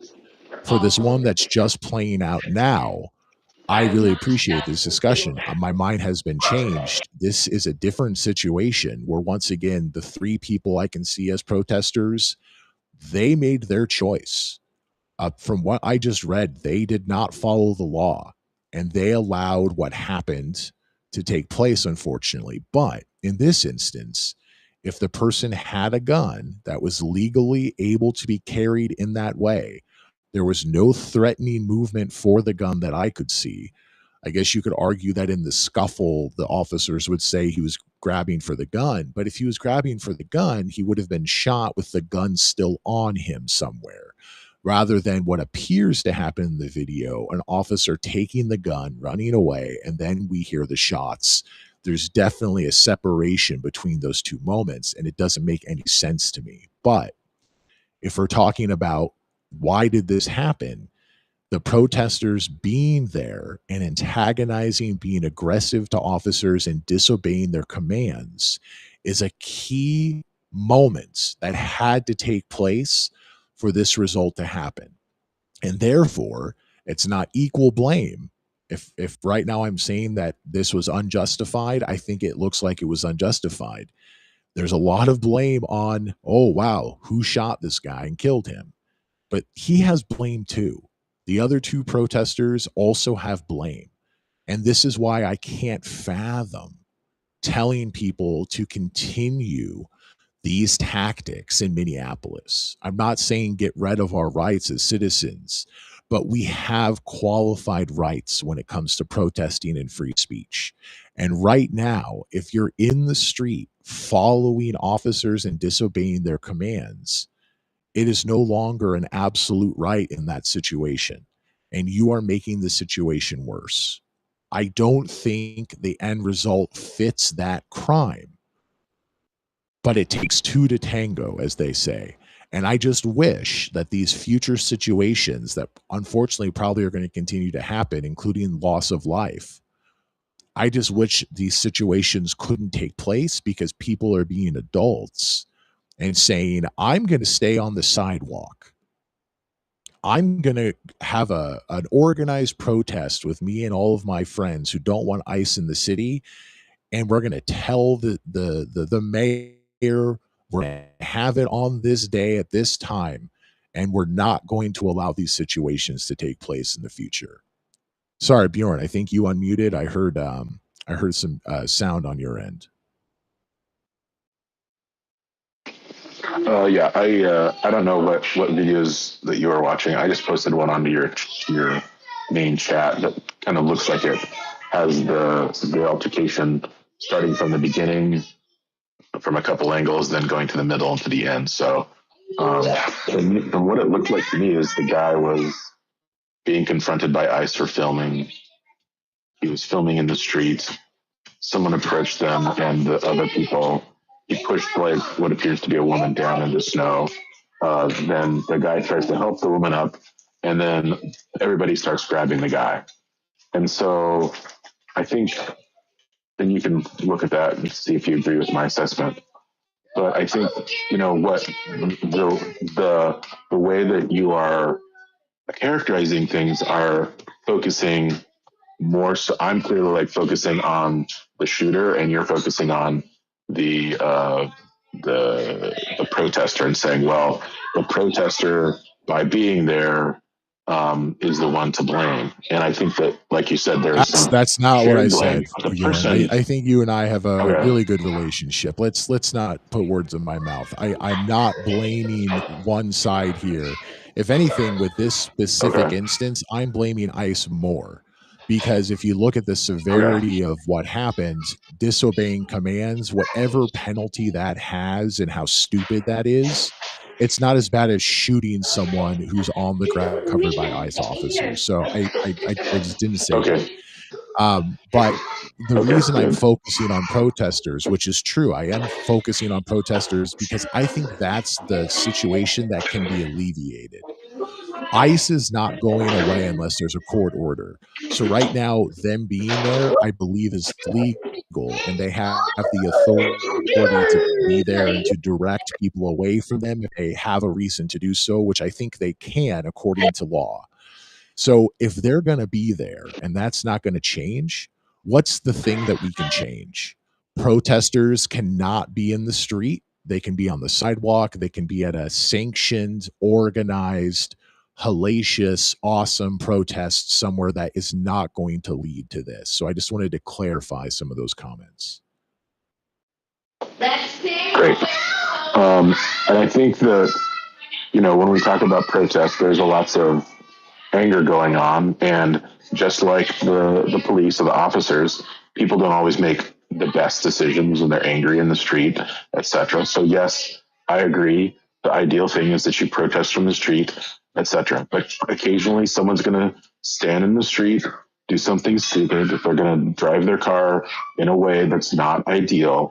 But the person who has the gun and has the lethal capacity to kill someone and the authority to kill someone if they needs to be have the higher purpose, and the person who's there to de-escalate situations and to make judgment calls, because what you're doing is ending a life. And so when you're the person behind the gun, the responsibility is tenfold higher than it is for the stupid person with the camera. So I 100% blame agree. the ICE I officer absolutely more. agree with you. Yeah. So I mean that's my main thing. I feel like the ICE officers aren't there. I also think that they should continue to protest. I also want to make, and since I'm like in the soothsayer position, I'm going to predict that this is going to turn bad. The protests are going to turn riotous, probably tonight, and I think then Trump is going to respond with troops. So we'll see if that happens. I hope not, but I think this is what's going to happen. What is the futures market where you can bet on just things like not sports, but like who's going to become the president and stuff? If I had some disposable income right now and they were taking bets on this, is it the poly market? I can't remember, but I think we've all heard about this. There was a recent write up, maybe in the New York Times or something. People are making millions of dollars just betting on the future. If I had some disposable income, or if anybody has any disposable income, and this is a terrible bet to make, but I would 100% agree with you, Bjorn. I think that was very well thought out. This does not look good. This is not like the shooting of the woman in the car, which was she was not trying to run down an officer, but this is not that situation. There was more. I can understand what happened in that situation, even though it could have gone a different way. I don't think they had to open fire, but I can understand what happened. This does not look like that at all. So for things to turn violent in a city where they did turn violent previously in just the last handful of years for Black Lives Matter, and there may have been something else. Minneapolis, unfortunately, has a history of violence when shit hits the fan. So to think that things are going to turn violent and then Trump is going to respond with troops, unfortunately, I cannot disagree with you. Yeah, that that seems very plausible at this point, which I would say please go home and don't do that. Please go home and don't let this happen, but I think it very much likely could. I have this video you posted, Bjorn. I appreciate you guys doing all this and giving me more things to go on. I haven't watched it. It's 3 minutes and 55 seconds. It's almost 4 minutes. So this is a lot of the lead up. This could be a very useful video. Just looking at a still at the front, it looks like it's being filmed within a car that's parked on the street or maybe in the street. I'm not quite sure from the angle. And it starts off with what seem to be people standing in the street, which I don't agree with. You should not be in the street in Minneapolis right now. But, we all make mistakes, and it doesn't mean we want to be shot and killed. So I'm definitely not saying that. Let's roll through this and see what we can learn from this. It's posted in my Discord server. I'm going to go ahead and also tweet this. Hey, Lee. Just so, yeah, Shannon? I also posted another one from across the street, so you can see the same side of the street that they take them down on below. But Oh, it great. starts Yeah, like this the is another 45. video. It starts about the 45-second mark, so you can bypass Tizzy there talking. 45 seconds or so starts the video. So I'm just going to reply to what you just posted with the video that Bjorn posted on my Discord server. So I appreciate that. All right, so we'll go through both of these videos. This one is very long, and I feel like it might have a lot of context, so I would like to play this and see how this goes. And then we'll maybe get to your other video, which appears to be yet another angle. Okay, so this should work with sound. So we are seeing, just paused it really quickly. I'll kind of do some play-by-play here. We see what appears to be an officer and a protester, and they're in the street, and the officer is pushing the protester back. The protester is resisting somewhat, but they are moving back towards the street. Yeah, the protester is definitely resisting, fighting that push.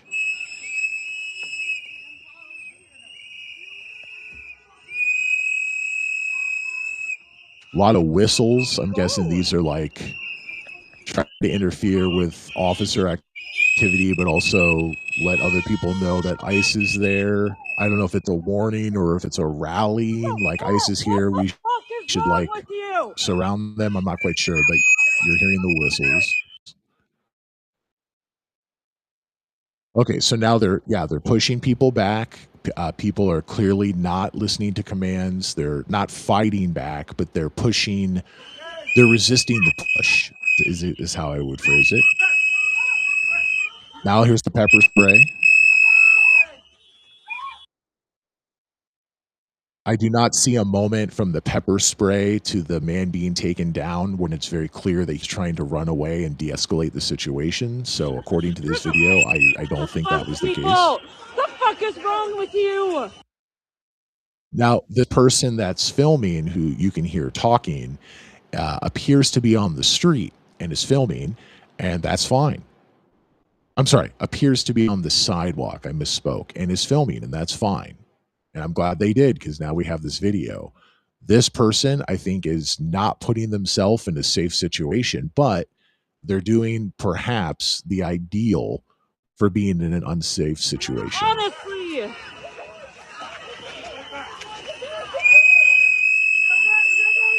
So now there's the struggle. A lot of ICE officers are around. Okay, now there was a shot. I'm going to rewind this a little bit, see if I can understand what's going on here more. So there's a man on the ground. There's another person, I think a woman, who's being kind of pushed away from the man on the ground, but is still, being pursued by an officer. A lot of other officers are now either around the man on the ground. There's maybe 3 or 4 people who are directly either on top of him or surrounding him and sort of dealing with him.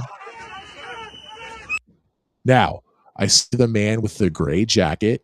It looks like he has just pulled the gun. And so this is what we saw in other videos from a different angle.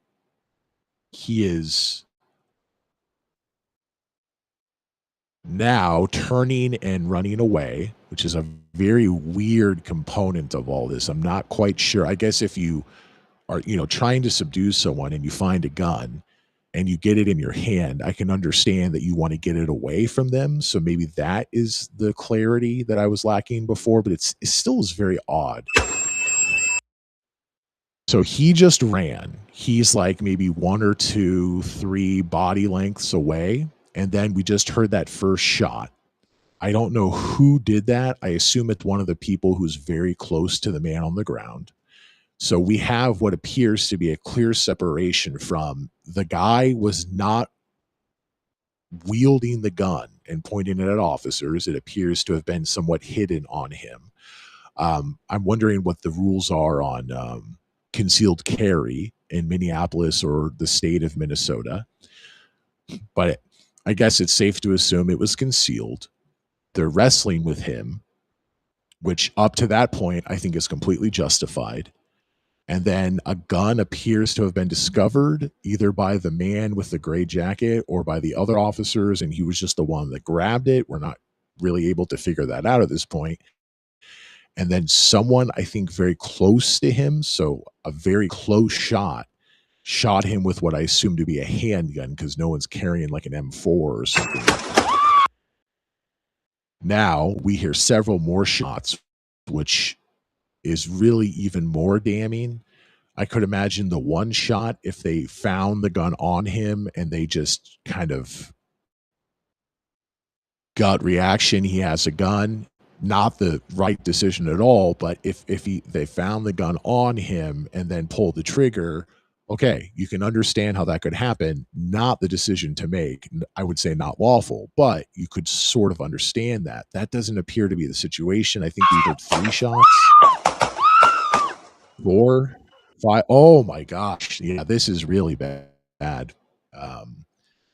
He's on the ground and officers are just shooting him, and they're all separated from him and they're just shooting What him. did you just do?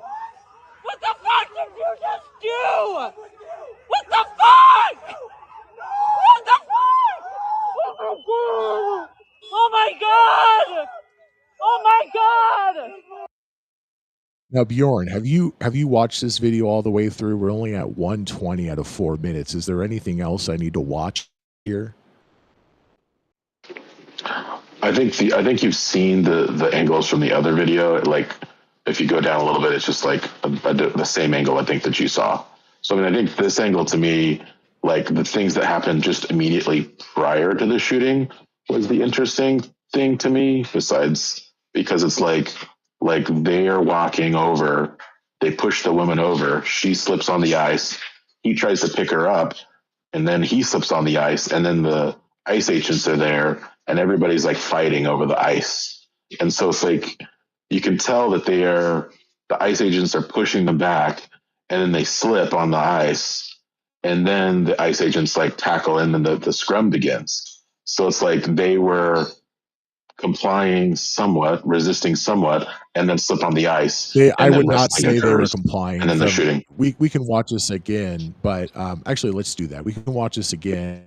They were not complying. They were not pushing. I mean, they weren't like fighting in the street. You know, if you push someone back and they're not resisting, then they go back, right? And maybe you can keep talking, but they go back. What I saw was resistance. So they're trying to like hold their ground, which is illegal from what we read.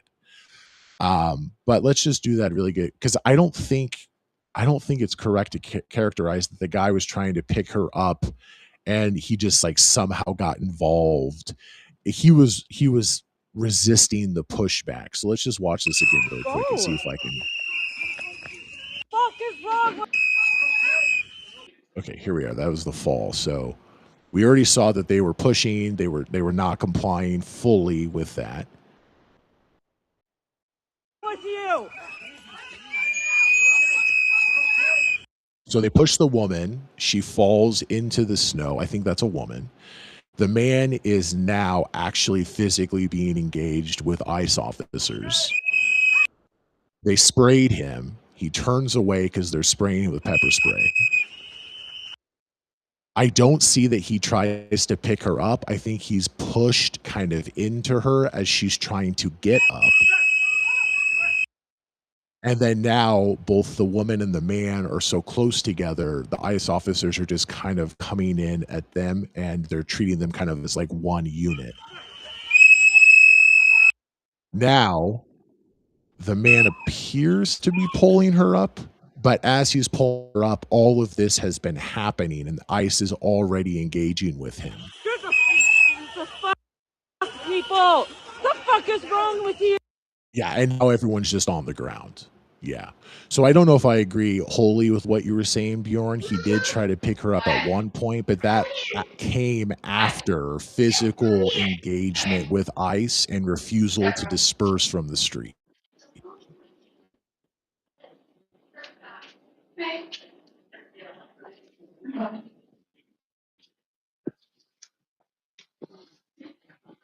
Bjorn, I can hear your mic's unmuted. Do you have anything to add?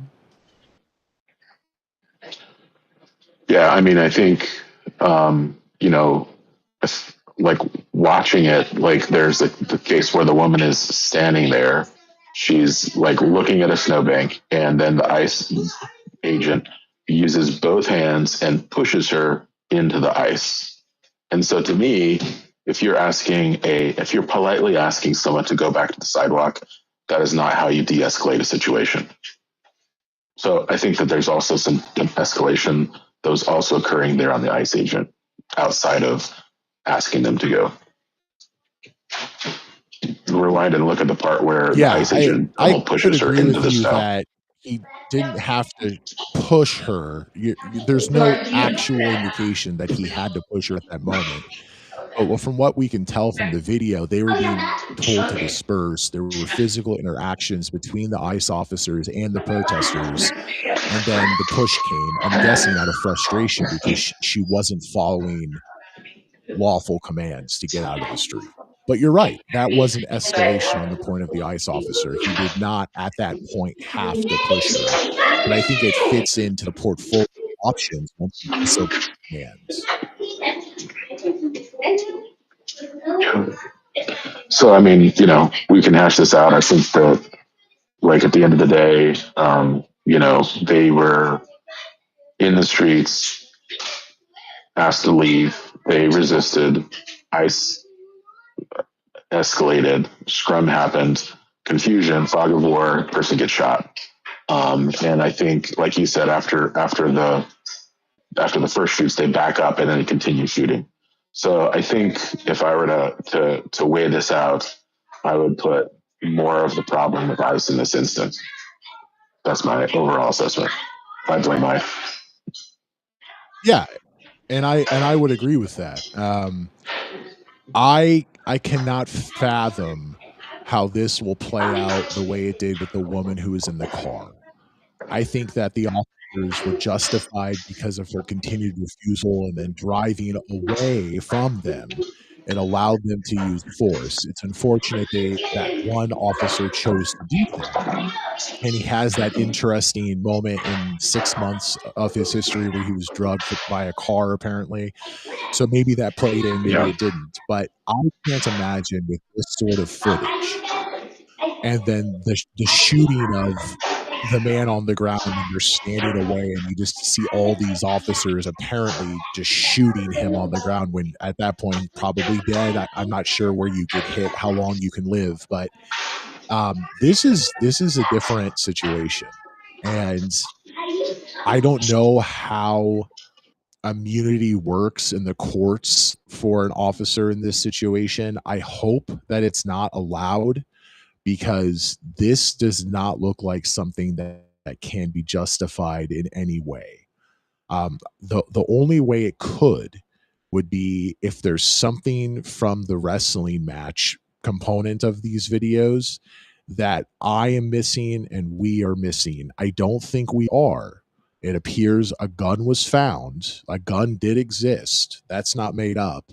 It was removed from the man and then shots were fired. I think 4 shots within a handful of seconds and then a bunch more afterwards, which if you could say, oh, there was a reason for the first couple of shots or one shot, okay, we could talk about that. But all of these repeated pullings of the triggers, this looks like they just killed somebody. I don't know how this is going to play out. And I really worry, as you pointed out, Bjorn, I think unfortunately correctly, for the safety of the city of Minneapolis in the next few days. And so that's again why even when there's a clearly unjustified shooting, which I would say this sort of is. I mean, I don't know how else to describe this. This doesn't seem justified at all.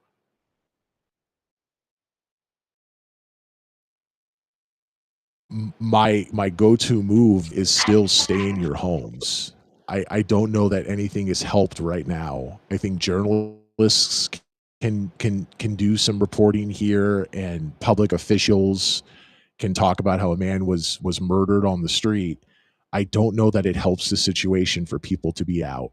And if they are, to be out in the street. Because if we look at these two recent shootings in Minneapolis, where did they both take place? In the street. Are people supposed to be in the street? No. Are people supposed to park their car in the middle of the street at a weird angle, not in a parking spot? No. So the common denominator here is get the hell out of the street. And I know we can argue about, should I be emphasizing the protesters or should I be emphasizing ICE? ICE seems to have murdered someone here. But for the time being, they're still going to be in Minneapolis. So what's the point of giving more opportunities for terrible things like this to happen? There's some more videos at the end of this. This appears to be like a compilation. So this is a really useful video, Bjorn. Thank you so much for this. Maybe we'll go through those. And then Shannon also tweeted a video we can look at. Shannon, I want to check back in with you. Your thoughts. It sounds like it's the same video that Bjorn just shown, so that's good. Both the ones I posted down below. The one you didn't have to skip forward. The last one I just did, you just didn't have to skip forward the 45 seconds from the first one. But from the sound of it, it sounds like it's the same video that you just watched.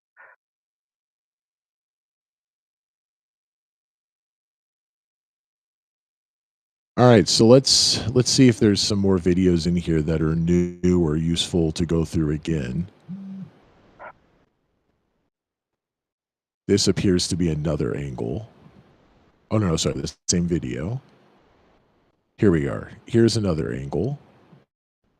Start from here. I think that's one we saw already. It's from the street on the other side. So where I see the man put his hands up, it's because he's trying to deflect the pepper spray. I don't think he's giving himself up, as in like, I'm done resisting.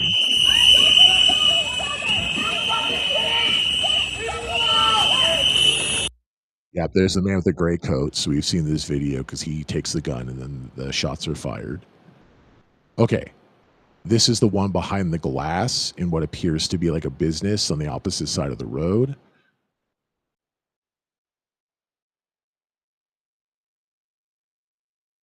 Yeah. Okay, so those are the three videos then.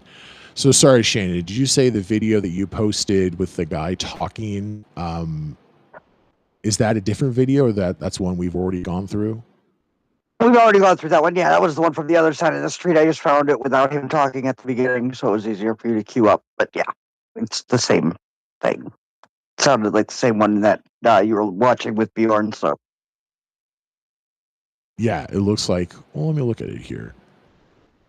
Yeah, because it's from it's the person who's standing on the sidewalk and there's a bunch of snow everywhere. Yeah, it looks like the same video. Okay, well, wow, I would love to keep the conversation going. I'm not sure where else to go with this, but this is so let's go back to some of these reports I was looking at. Let's look at the one from NPR, for instance. And let's see if this meshes at all with reality that we're seeing in the video. So this is what I originally read, and I thought, oh, there's a gun. Like, I don't have a lot of empathy here. Bringing a gun, even if it's legal, to a situation like this, that's a choice. Let's see here.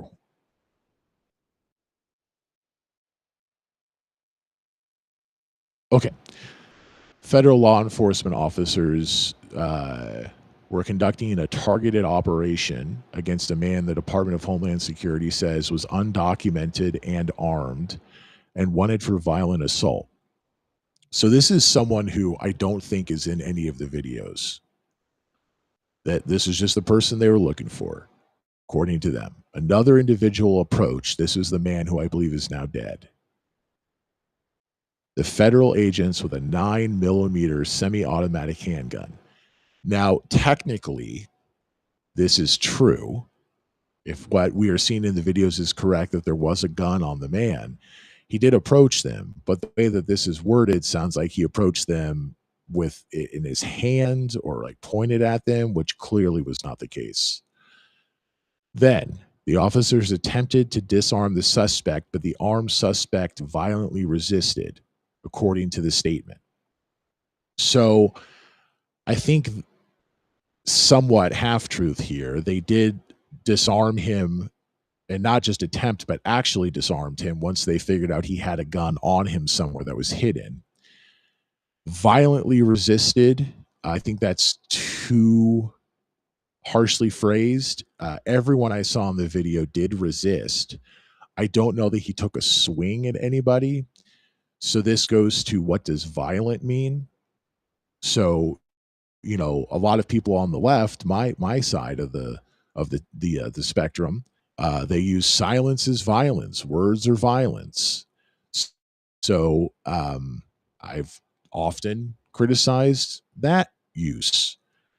I would criticize this as well. I don't think he violently resisted. He certainly did resist, but violent is much too far from what I have seen. The DHS say the man who approached them had 2 gun magazines and no identification. I guess they found those afterwards. I don't see anyone clearly aware that a man had a gun at the time until he was on the ground, and then they found it. There's no mention that the gun was removed from the man before the shots were fired. It says the federal officer feared for his life and fired defensive shots. That appears to be a complete lie. What's interesting here is, was this release based on what the officer said? Was it, you know, woefully, was it, how would I say this? Was it acknowledged that that's not what happened, but then they said that anyways? My guess would be that that's the case, because when you have all these people filming, there's no way that there would be a question as to what happened, and they would know that. So my guess is this is a active lie. It's just my guess. The agency says, quote, "This looks like a situation where an individual wanted to do maximum damage and massacre law enforcement." That's a complete lie. That doesn't, I mean, you can imagine why would someone bring a gun to a situation like this, but I mean, like, if that was the case, this person did a very bad job of doing that, so that doesn't make any sense at all. And then the police chief of Minneapolis says, "We believe he is a lawful gun owner with a permit to carry." Man was shot multiple times, possibly by more than one federal officer. It looked like several people were shooting him towards the end. I guess now the only question I have is, what are the concealed carry laws for Minneapolis and or Minnesota?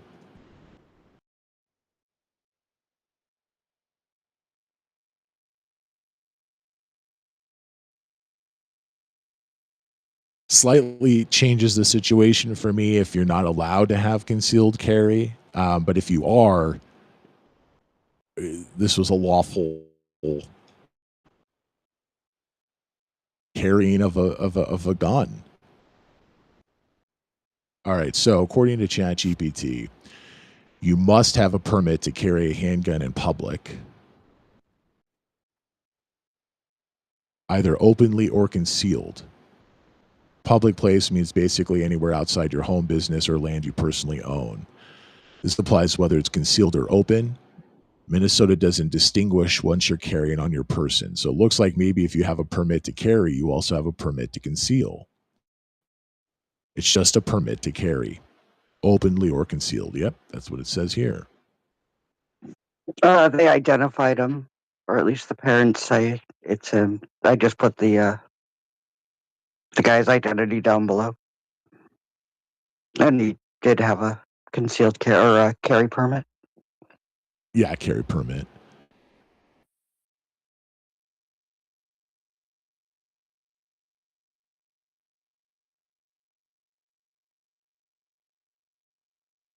Yeah, looks like if he had the permit, once again, terrible idea, but if he had the permit, it's not a violation of law at all. Yeah, Bjorn, you have something to add? Yeah, it's just a funny flipping of times. Because like I'm assuming this guy is a liberal, but typically the folks who are basically they do these tests, these like Second Amendment tests where they conceal carry or they open carry and they wander about in front of police and see what happens. And if like the police take the gun away or whatever, then they are very angry that it wasn't followed the law. And this is a case where likely a liberal guy was shot by the police, partially because he was, had this gun on him. So it's like a weird reversal in this situation where the liberal was shot because he was carrying a gun by the government. So it'd be interesting to hear how that aspect is played out in the Republican or kind of right wing press. I'm assuming it'll be that he was like a dude that, shouldn't have been carrying a gun and resisting arrest. But I don't know. It's just a weird reversal. Yeah, we've shown those videos where like somewhere in Texas, I think it was the most recent one that we played some time ago, people had long guns and they were just like standing outside of a police building and they were filming and the police came out like, "Hey, what are you doing?" And, "Oh, nothing, officer, just exercising my constitutional right." And they're like, "Oh, okay, all right." And then I think the one we played, was it there are videos where because of how the person with the gun reacts and because of how the police officer reacts, eventually there's a physical altercation. And actually, from what I understand, the people that record these videos are trying to get a physical altercation, because if a police officer attacks you and you're just standing there with a gun, which is legal, then that's a lawsuit and you'll probably win, or at the least will be settled and you'll get, some millions of dollars. That's a different situation than resisting, disobeying police commands, because in those videos, the police are not commanding them to leave. They're just like, "What the hell are you doing? Like, why are you doing this?" It doesn't mean that it justifies at all what appears to be murdering a man on the street. But I wouldn't say it's apples to apples. It's apples to oranges at best. But you are right, Bjorn. Usually it's the opposite. This man probably, you'd assume, why else would he be there, is a liberal person and had a gun, which is not, such an embodiment of the Twitter liberal sphere of things. But, that's the problem with America. Democrats like guns, Republicans like guns. That's why we're never going to get rid of them. But from everything we can find here, legally had a gun, was illegally disobeying police commands over and over again. And I'm really interested, now that we have all these videos, there's no way to deny what the videos, I don't think so, seem to show, where the gun was removed, then the shots were fired. I think 4 shots, and then everybody started shooting. I'm really interested in what their response is from ICE officials. Like, how do you, when the woman was driving away, whether or not the ICE officer thought she was driving towards him or just lied about it, whatever it is, she did drive away and was disobeying commands. So it opened the opportunity for what happened. I don't see the opportunity for shooting and killing this man anywhere in the video. So I'm really interested in how they try to spin this, other than what they have in this NPR article, which seems to be clearly not true.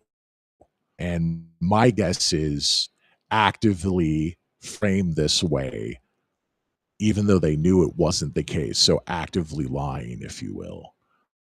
I can't imagine what the justification for this is going to be when you see that he was not brandishing the handgun, was not you don't even know he has a handgun until you see a guy run away with a gun, and then a second later 4 shots start going off, and then everybody starts shooting him when he's on the ground.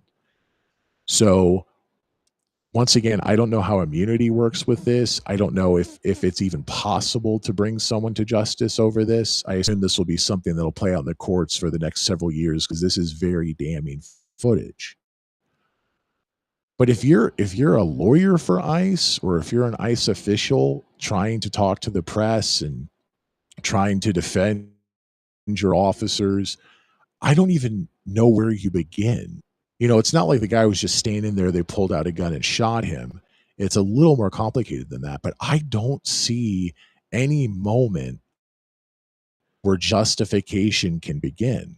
Because once again, if they had found the gun and someone just pulls out their gun and shoots him, not correct, because he wasn't using it against them, but you could understand, okay, they were struggling with a guy who had resisted police commands. Then they find a gun and just muscle memory took over and they shot him. Still not justified, but you could start to understand, oh, they saw the gun and they don't want to get shot themselves, and so they defended themselves. Not justified, but you could sort of understand that situation. But when the person takes the gun away and then the shot is fired by someone who was not the one who took the gun away, I assume the rest of them saw that the gun was there and then the gun was removed. I don't even know how you begin to justify this. I don't think you can, but how would you even try? So it'll be interesting to see what happens in the next few days. And as Bjorn, unfortunately, I believe correctly pointed out, there could be some violence in Minnesota here in the next day or two.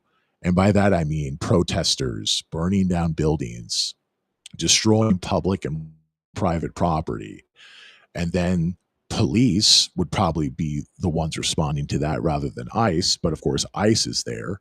And then if Trump decides to, quote unquote, restore order, then you start bringing in troops into Minneapolis. So unfortunately, this could snowball into something much worse than it is now. It's hard to imagine because it looks like a bunch of ICE officers murdered a guy in the street.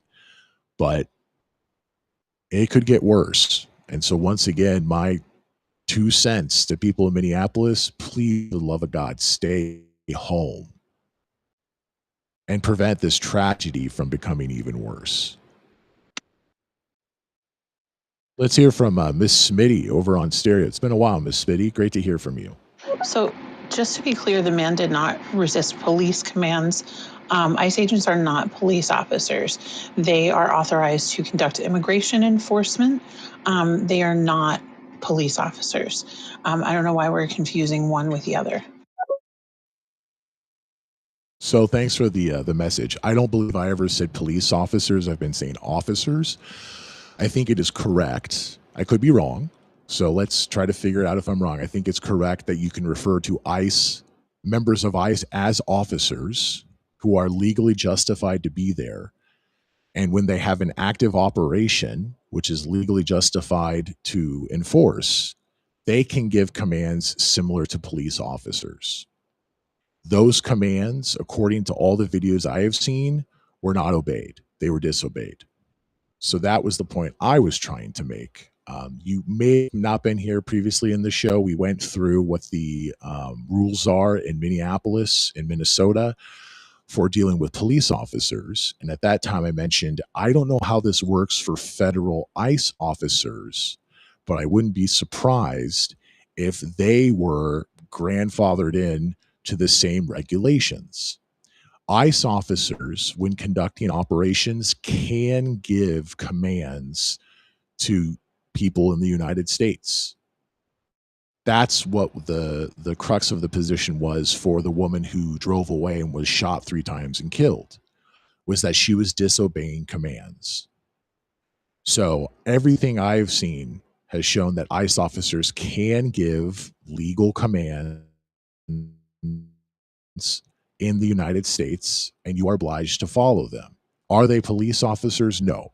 Police officers are not federal. Our federal police force is like the FBI. I can try to dig into this and try to find the finer points on this, but none of that seems absurd to me. Shannon or Bjorn, do you guys have a comment you want to add? I guess I don't.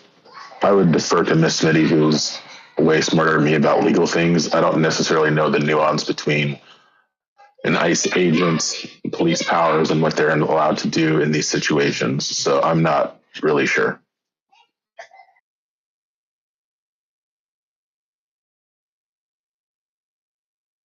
Shannon, do you have 2 cents? I'm going to try to dig this down on ChatGPT. Well, they're both law enforcement officers, but police officers follow different rules than federal officers.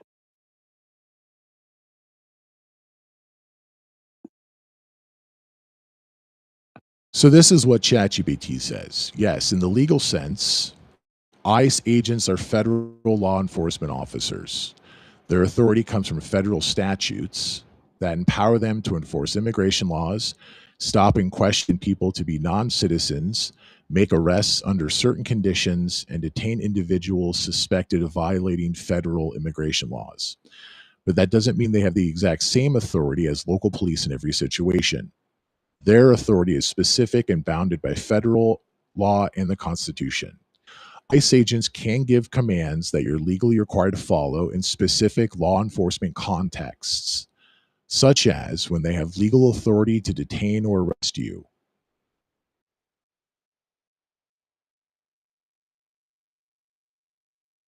So if you are being detained or arrested by ICE for suspected violations of federal law, immigration, or other federal offenses, and the arrest or detention is lawful under federal statute, so they have probable cause, then you must comply with their lawful commands. Stop, show ID when lawfully required, get out of a vehicle, etc. It is similar to local police. Once they're acting within their authority, you have to follow lawful orders.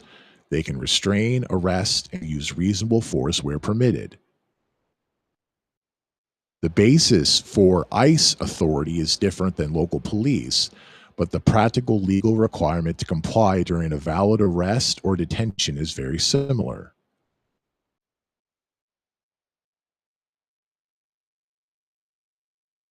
If you're on a public street or in public and an ICE officer wants to question you about immigration status, but has no reasonable suspicion, you don't have to. Wait, no. You are legally free to walk away. You are legally free to walk away. If an ICE officer says you can't leave, but doesn't have lawful grounds to detain you, orders you to sit down or stay, but hasn't established detention or arrest conditions, you are legally free to walk away, just like with police, unless they articulate specific lawful reasons for a stop/detention.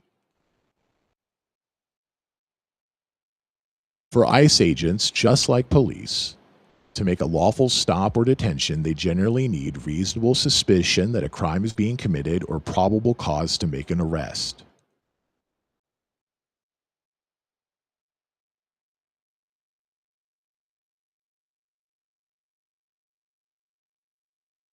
ICE agents are not general police. Their primary authority is in immigration enforcement and relevant federal criminal matters. They do not automatically have local police powers for all crimes everywhere, but when they are acting as law enforcement under federal law, their commands during that process function as lawful orders you must obey, just like if it were a local or state police officer. So, I think there's enough room here to have a healthy discussion, but I'm going to jump back over to this NPR article.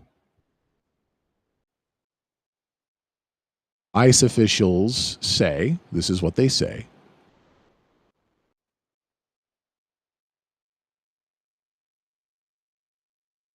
Where is this written here?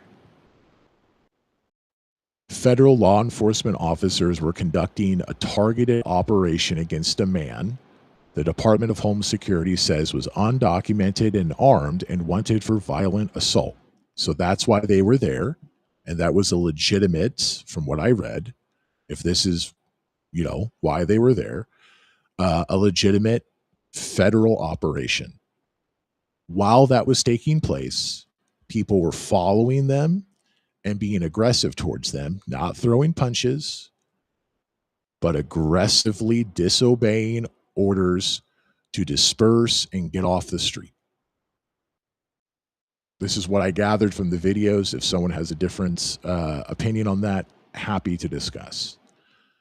And what we saw from the videos was that these commands appeared to be shouted multiple times. They were pushing people at the beginning off of the street. The people were not pushing them back, but they were resisting the push. They were continuing to have a heated argument, conversation. Turned into a wrestling match once the commands were not obeyed multiple times. And we can argue whether or not that should have happened, but that was the lead up, apparently. The wrestling match appeared to have revealed a gun on one of the people that was involved with the scuffle that was taking place on the street. A man in a gray jacket who appears to be an ICE officer removed the gun, and within a second or so, we hear 1 shot, 2, 3, 4 shots. The officers back up away from the man 3 or 4 body lengths, maybe 2 to 3 body lengths, and they just start shooting him.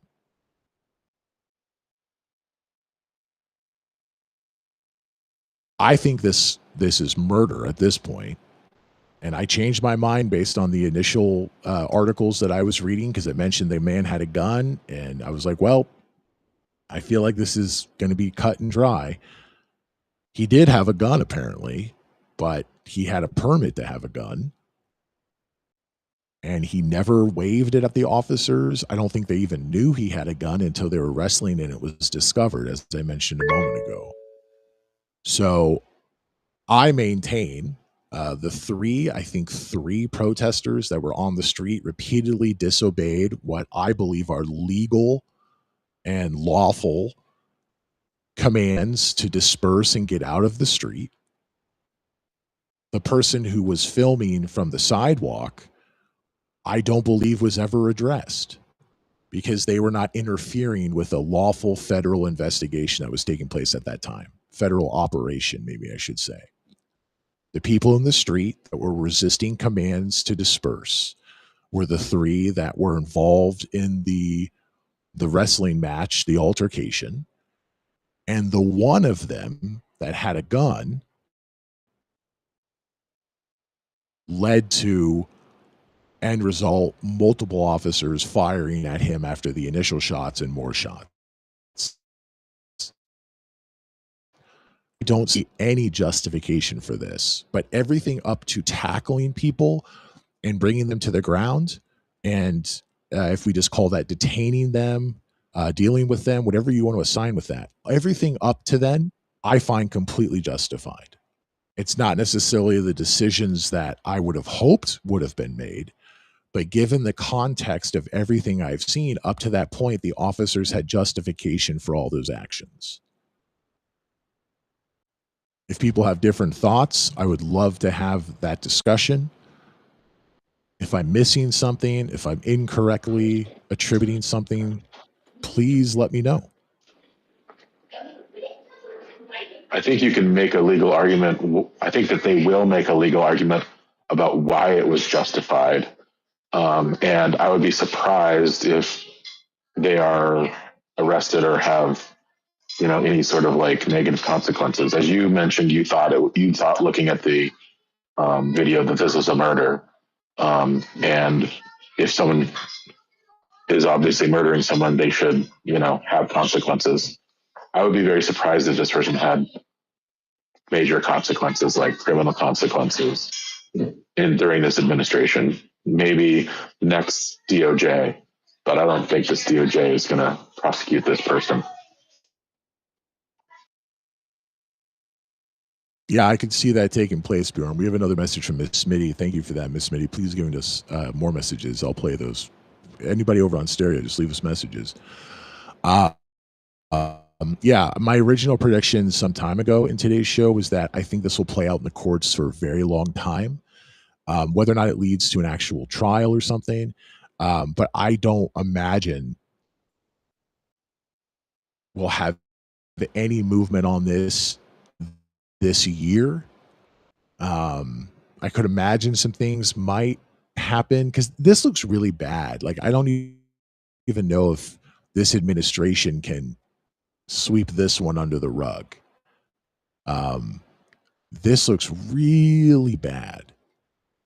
So I wouldn't be surprised if something happened during this administration, but if they can keep it tied up in the courts and a Democrat moves in or just a different kind of Republican moves into the White House, that could change things.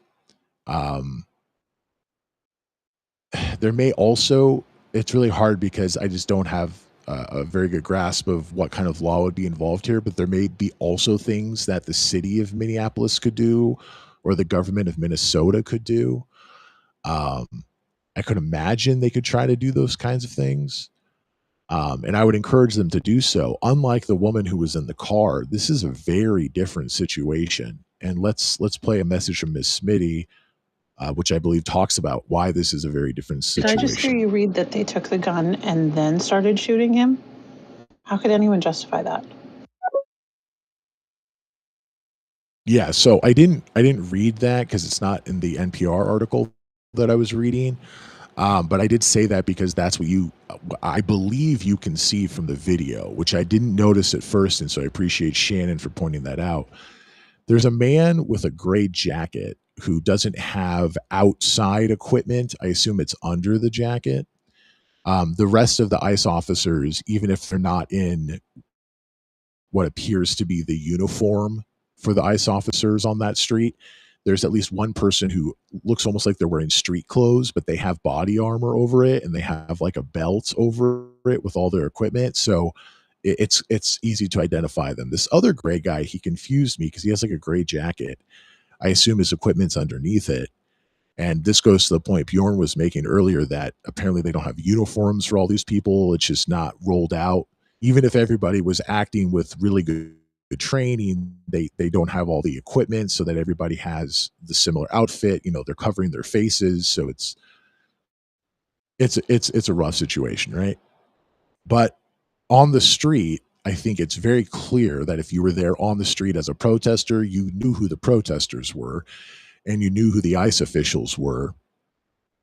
And as someone watching the video, wasn't able to pick out that the guy in the gray coat was an ICE officer, but he appears to be so because he's in on the wrestling match with many other ICE officers who are a little easier to identify.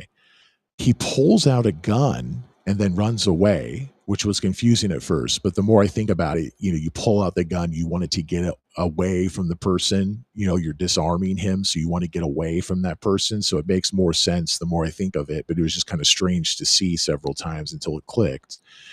And then someone else who's really close to the man on the ground, who may have been on top of him, it may have been almost like a point blank shot, shoots once, twice, 3, 4 times. Then the ICE officers are moving back and they start shooting him again. So there's kind of like 2 sets of shots. There's the first 4, which don't happen bam, bam, bam, bam. I think it was like bam, bam, bam, bam sort of a situation. Then everybody goes back and they just keep shooting him, which again, there does not seem to be any indication that there's justification for the first sets of shots and the second set of shots. Like, what are you trying to accomplish, right? I mean, they're all moved away. No one's around him. There's no reason to continue shooting him. My best guess is someone pulled off a shot and then the rest of the people started shooting as well. I'd have to go back and look at the video and see if that was the case, but it's just a terrible situation. This seems really bad. This seems really conclusive from everything that I've seen that this was not justified at all and they murdered a man. Now, I still argue, should he and the other protesters have been in the street confronting ICE? No, that was a terrible choice. Should they have been resisting commands? No, that was another terrible choice on top of a terrible choice. But like, there's no way that I could see justifying those terrible choices with murdering a man in the street. On top of that, unlike the other two protesters, I'm guessing, I can't say for sure, I'm guessing the other two protesters didn't have a gun on them. So this man made yet another terrible decision on top of the other two. But it appears to have been confirmed that he had a legal permit to have the gun. Minnesota law does not distinguish between a permit to carry open carry and concealed carry. If you have a permit to carry, you can just carry it however you'd like, I guess. And so he was within that law. He didn't brandish the gun. I don't think anyone knew he had a gun, so he wasn't shouting, "I have a gun and I'm going to murder you." They found it during that wrestling match when he was pulled to the ground. But then it was removed and they shot him 4 times and then more shots afterwards. So again, I can't see, Ms. Schmitty, any justification for this. It's very different than the original reports I was seeing from NPR and the New York Times and a few other places that said that a man had a gun and they disarmed him and then he was shot. Now, technically, that is true. A man did have a gun. They attempted to disarm him and then he was shot and killed. But the thing that's missing from every write-up that I saw, which is strange because all these videos exist and these write-ups haven't been changed. I just didn't see this detail, was that the gun apparently was, not apparently, it was. You see it in the videos. The gun was removed, and then after that happened, and it wasn't a split second after it happened. It was these are two separate events. The gun was removed from the man, and then they started shooting him. I don't see any justification for this whatsoever. This is not the woman in the car, or I think her and her partner were both in the car. Her and her wife were both in the car. This is not that. This is terrible for this man. This is terrible for the city of Minneapolis. This is terrible for everybody. And I just hope that people have the good sense to stay inside the next few days, or to go protest in a park, have a march, whatever it takes. Do not go to areas where ICE is clearly present. Do not go into the street and confront ICE officers.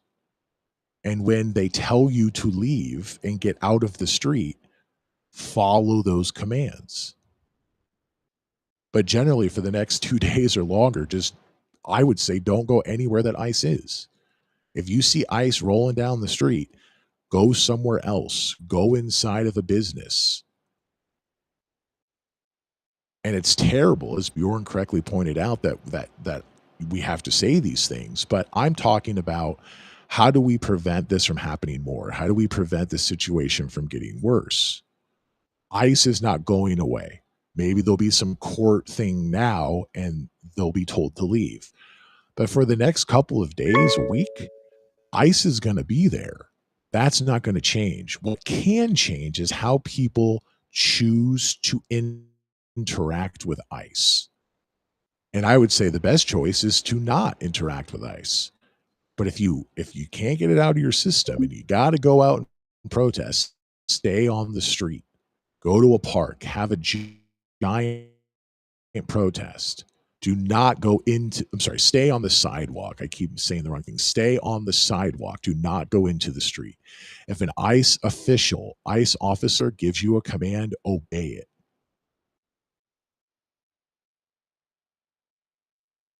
Same thing with police. This doesn't seem to be a police problem in the city of Minneapolis right now. But that would be what I would say generally, just with any police officer, any federal official. If they give you a command, obey that command. I'm not blaming the victim in this case, but the victim made choices that allowed this situation to unfold. If he didn't bring a gun with him, which was legal to do, if he didn't go into the street and confront ICE and resist commands, Please do not let this happen again. Let's hear from Miss Smitty again. But the thing is, I mean, like, I understand that people are safer if they are not nearby the ICE agents. But if people were not nearby the ICE agents recording all of this, then we would have only the lies that they are telling to go on. So while it is dangerous, I think it is absolutely necessary. And these people are heroes for, shining a light on what is actually happening there. Because in both of these cases, I don't think either of these people deserve to be murdered. And if we didn't have the video, we wouldn't be able to see for ourselves what was truly happening.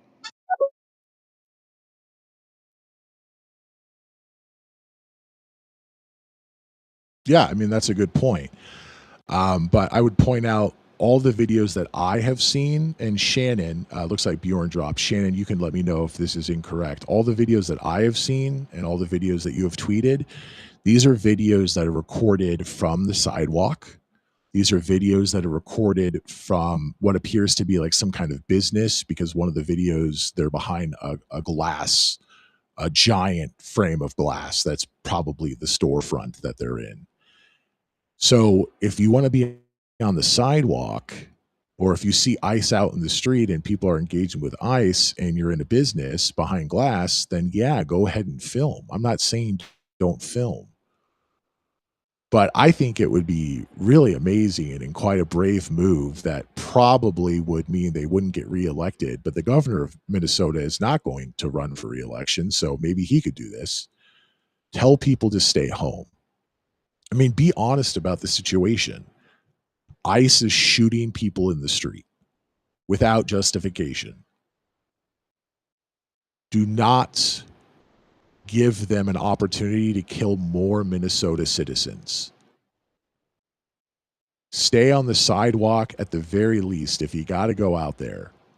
Watch from a glass window in a business. Do not go out into the street. And if you're on the sidewalk and you're told to leave by an ICE official because they're investigating something that's in the building that you're standing in front of, or they're trying to do something and you're in the way, get out of the way. I read something on ChatGPT earlier that when an officer gives you a command, even if you believe the command to not be lawful, in that moment, you have to adhere to that command. Now, afterwards, lawsuits and investigations, police body cam footage, when police have them, ICE, I don't think has that, and people have been asking for that. You can do, you do investigation, figure out whether or not that was a reasonable command to give. But when an officer gives you a command, I can't imagine in any situation, even before what happened today, if you get pulled over by an officer and they tell you to get out of the car, and I say, do you have, reasonable suspicion of something that I have in the car or something that I'm doing that would give you the right to do this? I would never say that to an officer. I would comply with what they were saying. And if they started taking me down, I hope I would have the courage while this was happening, because this has never happened to me, that I would shout out, "I'm sorry, officer. I will do whatever you tell me to do," as he's pounding my face into the cement, whatever it is. Because I don't want to get shot and killed. Now, I've seen videos where people were complying with what the police were asking, got shot anyways. But I would make the best attempt I could to prevent that from happening. And that's not what I have seen from protesters in the street in Minneapolis. That does not mean I'm blaming them for being shot and murdered in the street. But it allows a situation like that to happen.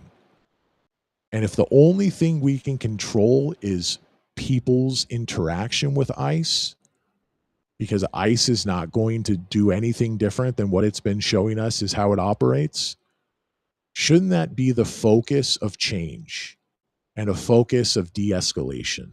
That's the only path forward that I see in the next several days and weeks in Minneapolis right now. So I'm just trying to be pragmatic. I hope that's coming across. Yes, Shannon, you've been waiting patiently. What do you have to add? Oh, I put Tim Waltz's response to the shooting today down below, so you could read it from the local Fox affiliate. Excellent. Let's take a look at that. Oh yeah, and you tweeted this too. I'll grab this. Oh, and this is new footage. This is a video we haven't watched. We should watch this one. Yeah, that's just after the shooting when they're trying to search for the gun and point to the guy that took it away. I think they just saw the holster. I don't think they They're saw a looking gun. for it, and they're like, Yeah, "Oh no!" and then they point to in the gray guy already over. grabbed it. Yeah, the gray. All right, so let's read from Governor Waltz first, and then we'll get to that video. Thank you again for that. Appreciate it. Oh, first let's talk about the victim, the man that I believe was murdered by ICE today in Minneapolis.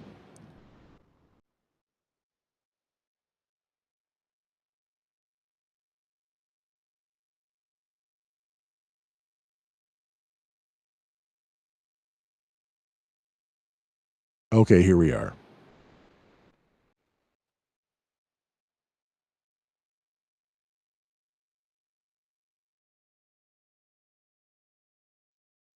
I don't think we need to use his name, but 37-year-old man, an ICU nurse. Minneapolis police chief said that to his knowledge, the only interaction he's had with law enforcement previously was for parking tickets, and added that the man was a lawful gun owner with a permit. Here's a picture of him.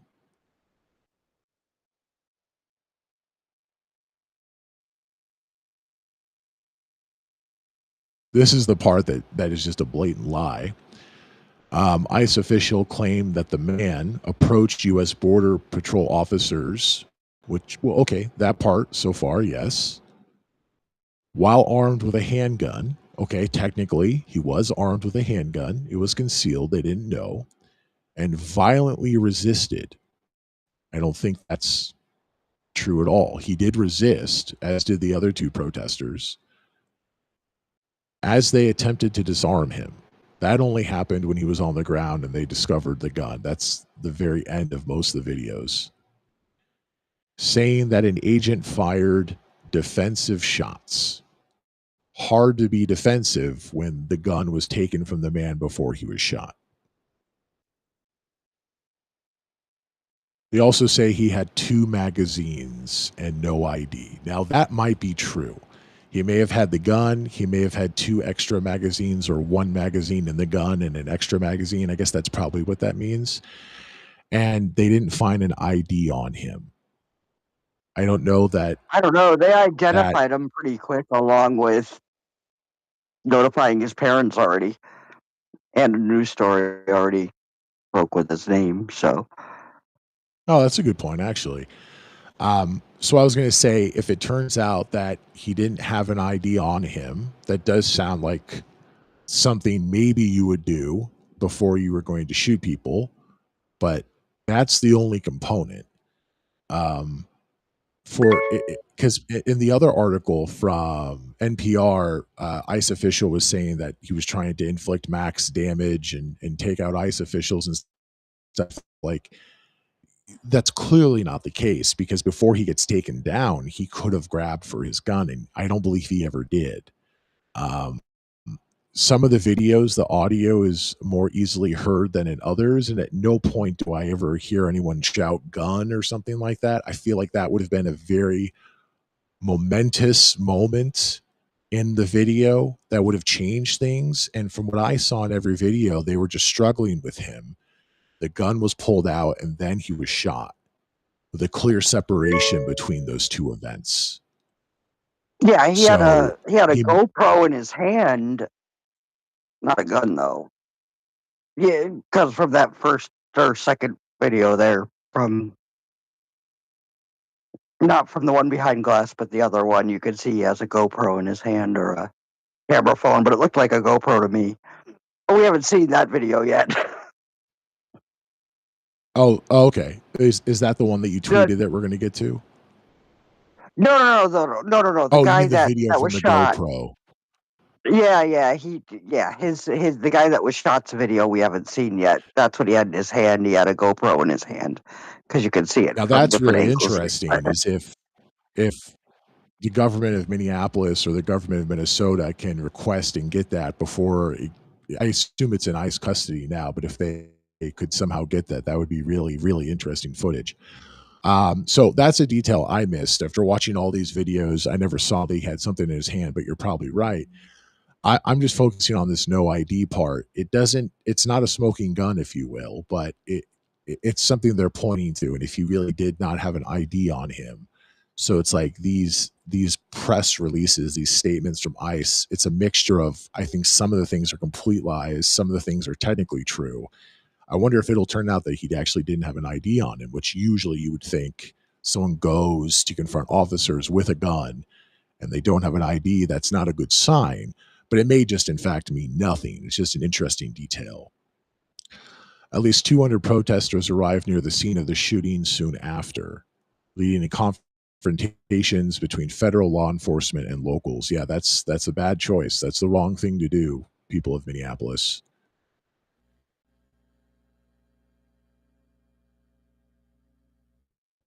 When questioned about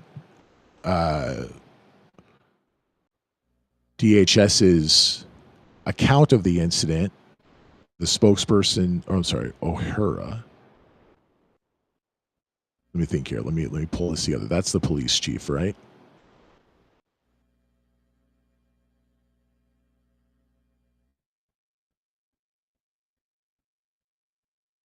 I want to make sure I'm getting all these details correct. Yeah.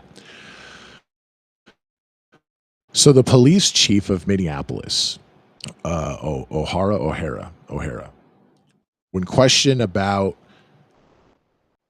federal officials' account of the incident, the police chief of Minneapolis said the video speaks for itself, and I think it does.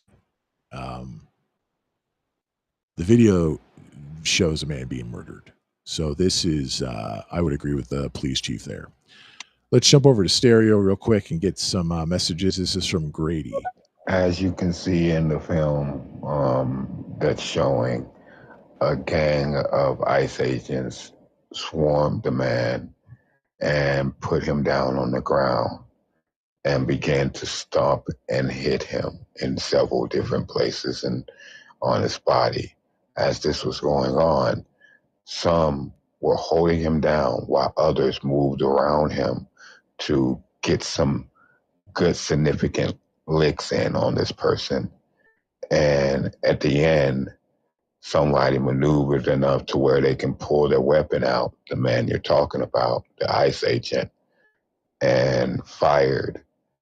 They're claiming 5 to 6 shots while the man was already on the ground and swarmed with other police officers.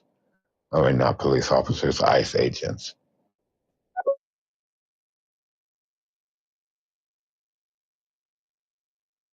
Yeah, generally, sorry, my phone died over on Twitter, so I'm trying to restart that. I'm not quite sure why I did that.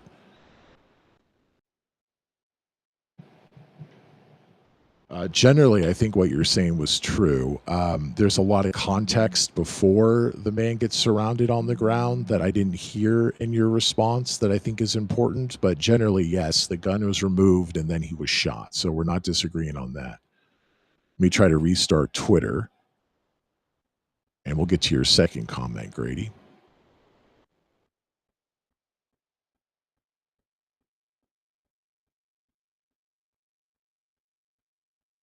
And to answer your question, I support Minnesota. I support Georgia.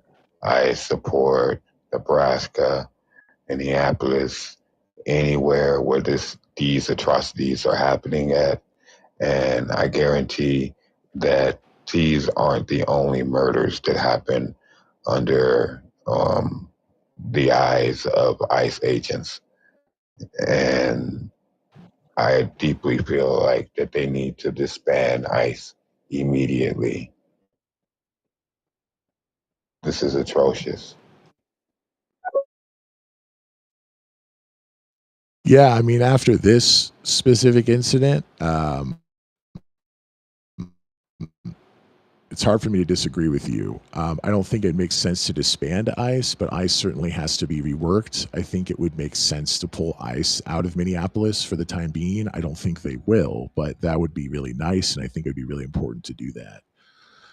So I apologize. My Twitter space died. I'm trying to restart it, and then maybe we'll just end the show after we get to the statement from Governor Walz and also maybe one more video. Let's see if we can pull this up.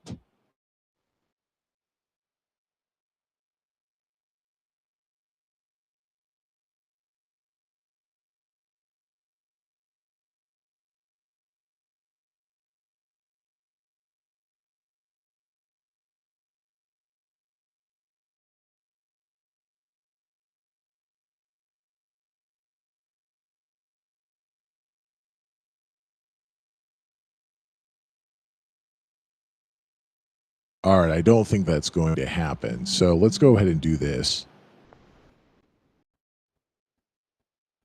Yeah, I think we'll just end the show now because my Twitter space unfortunately just died and we've gone almost 3 hours.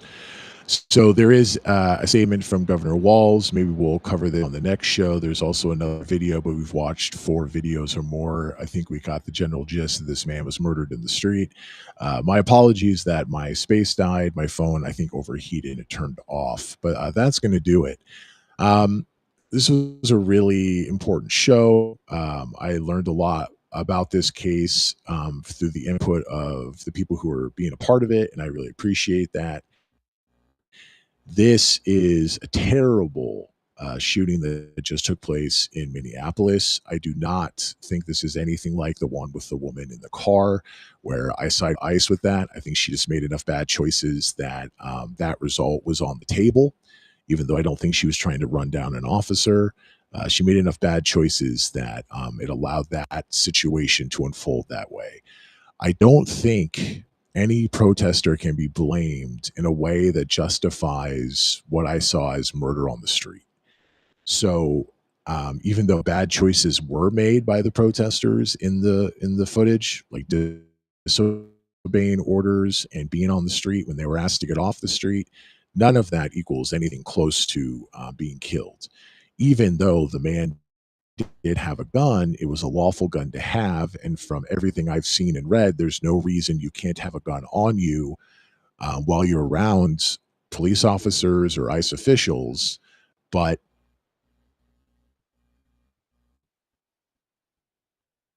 it unfortunately allowed what they're claiming to be justification because he had a gun. I don't believe that now for a second. There's no justification for shooting him. But I guess I would say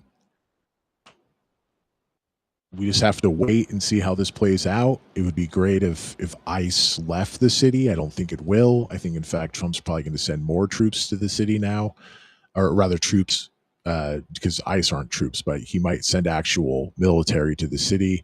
I wish the best for Minneapolis over the next few days. Please stay home. I don't think that's going to happen, unfortunately, but that would be my advice. It's a very solemn show. It's a very sad show. And I apologize that my Twitter space did end. So we're just going to have to wrap up the show. But maybe I'll do a show tomorrow or something, or sometime early next week, because this is a developing story that deserves attention. And I would love to hear what people think about this and how they perceive the future going forward. All right. So we'll just leave it there. Cheers, everybody. Thanks for being part of today's show, and have a good rest of your day as best that you can. Bye-bye.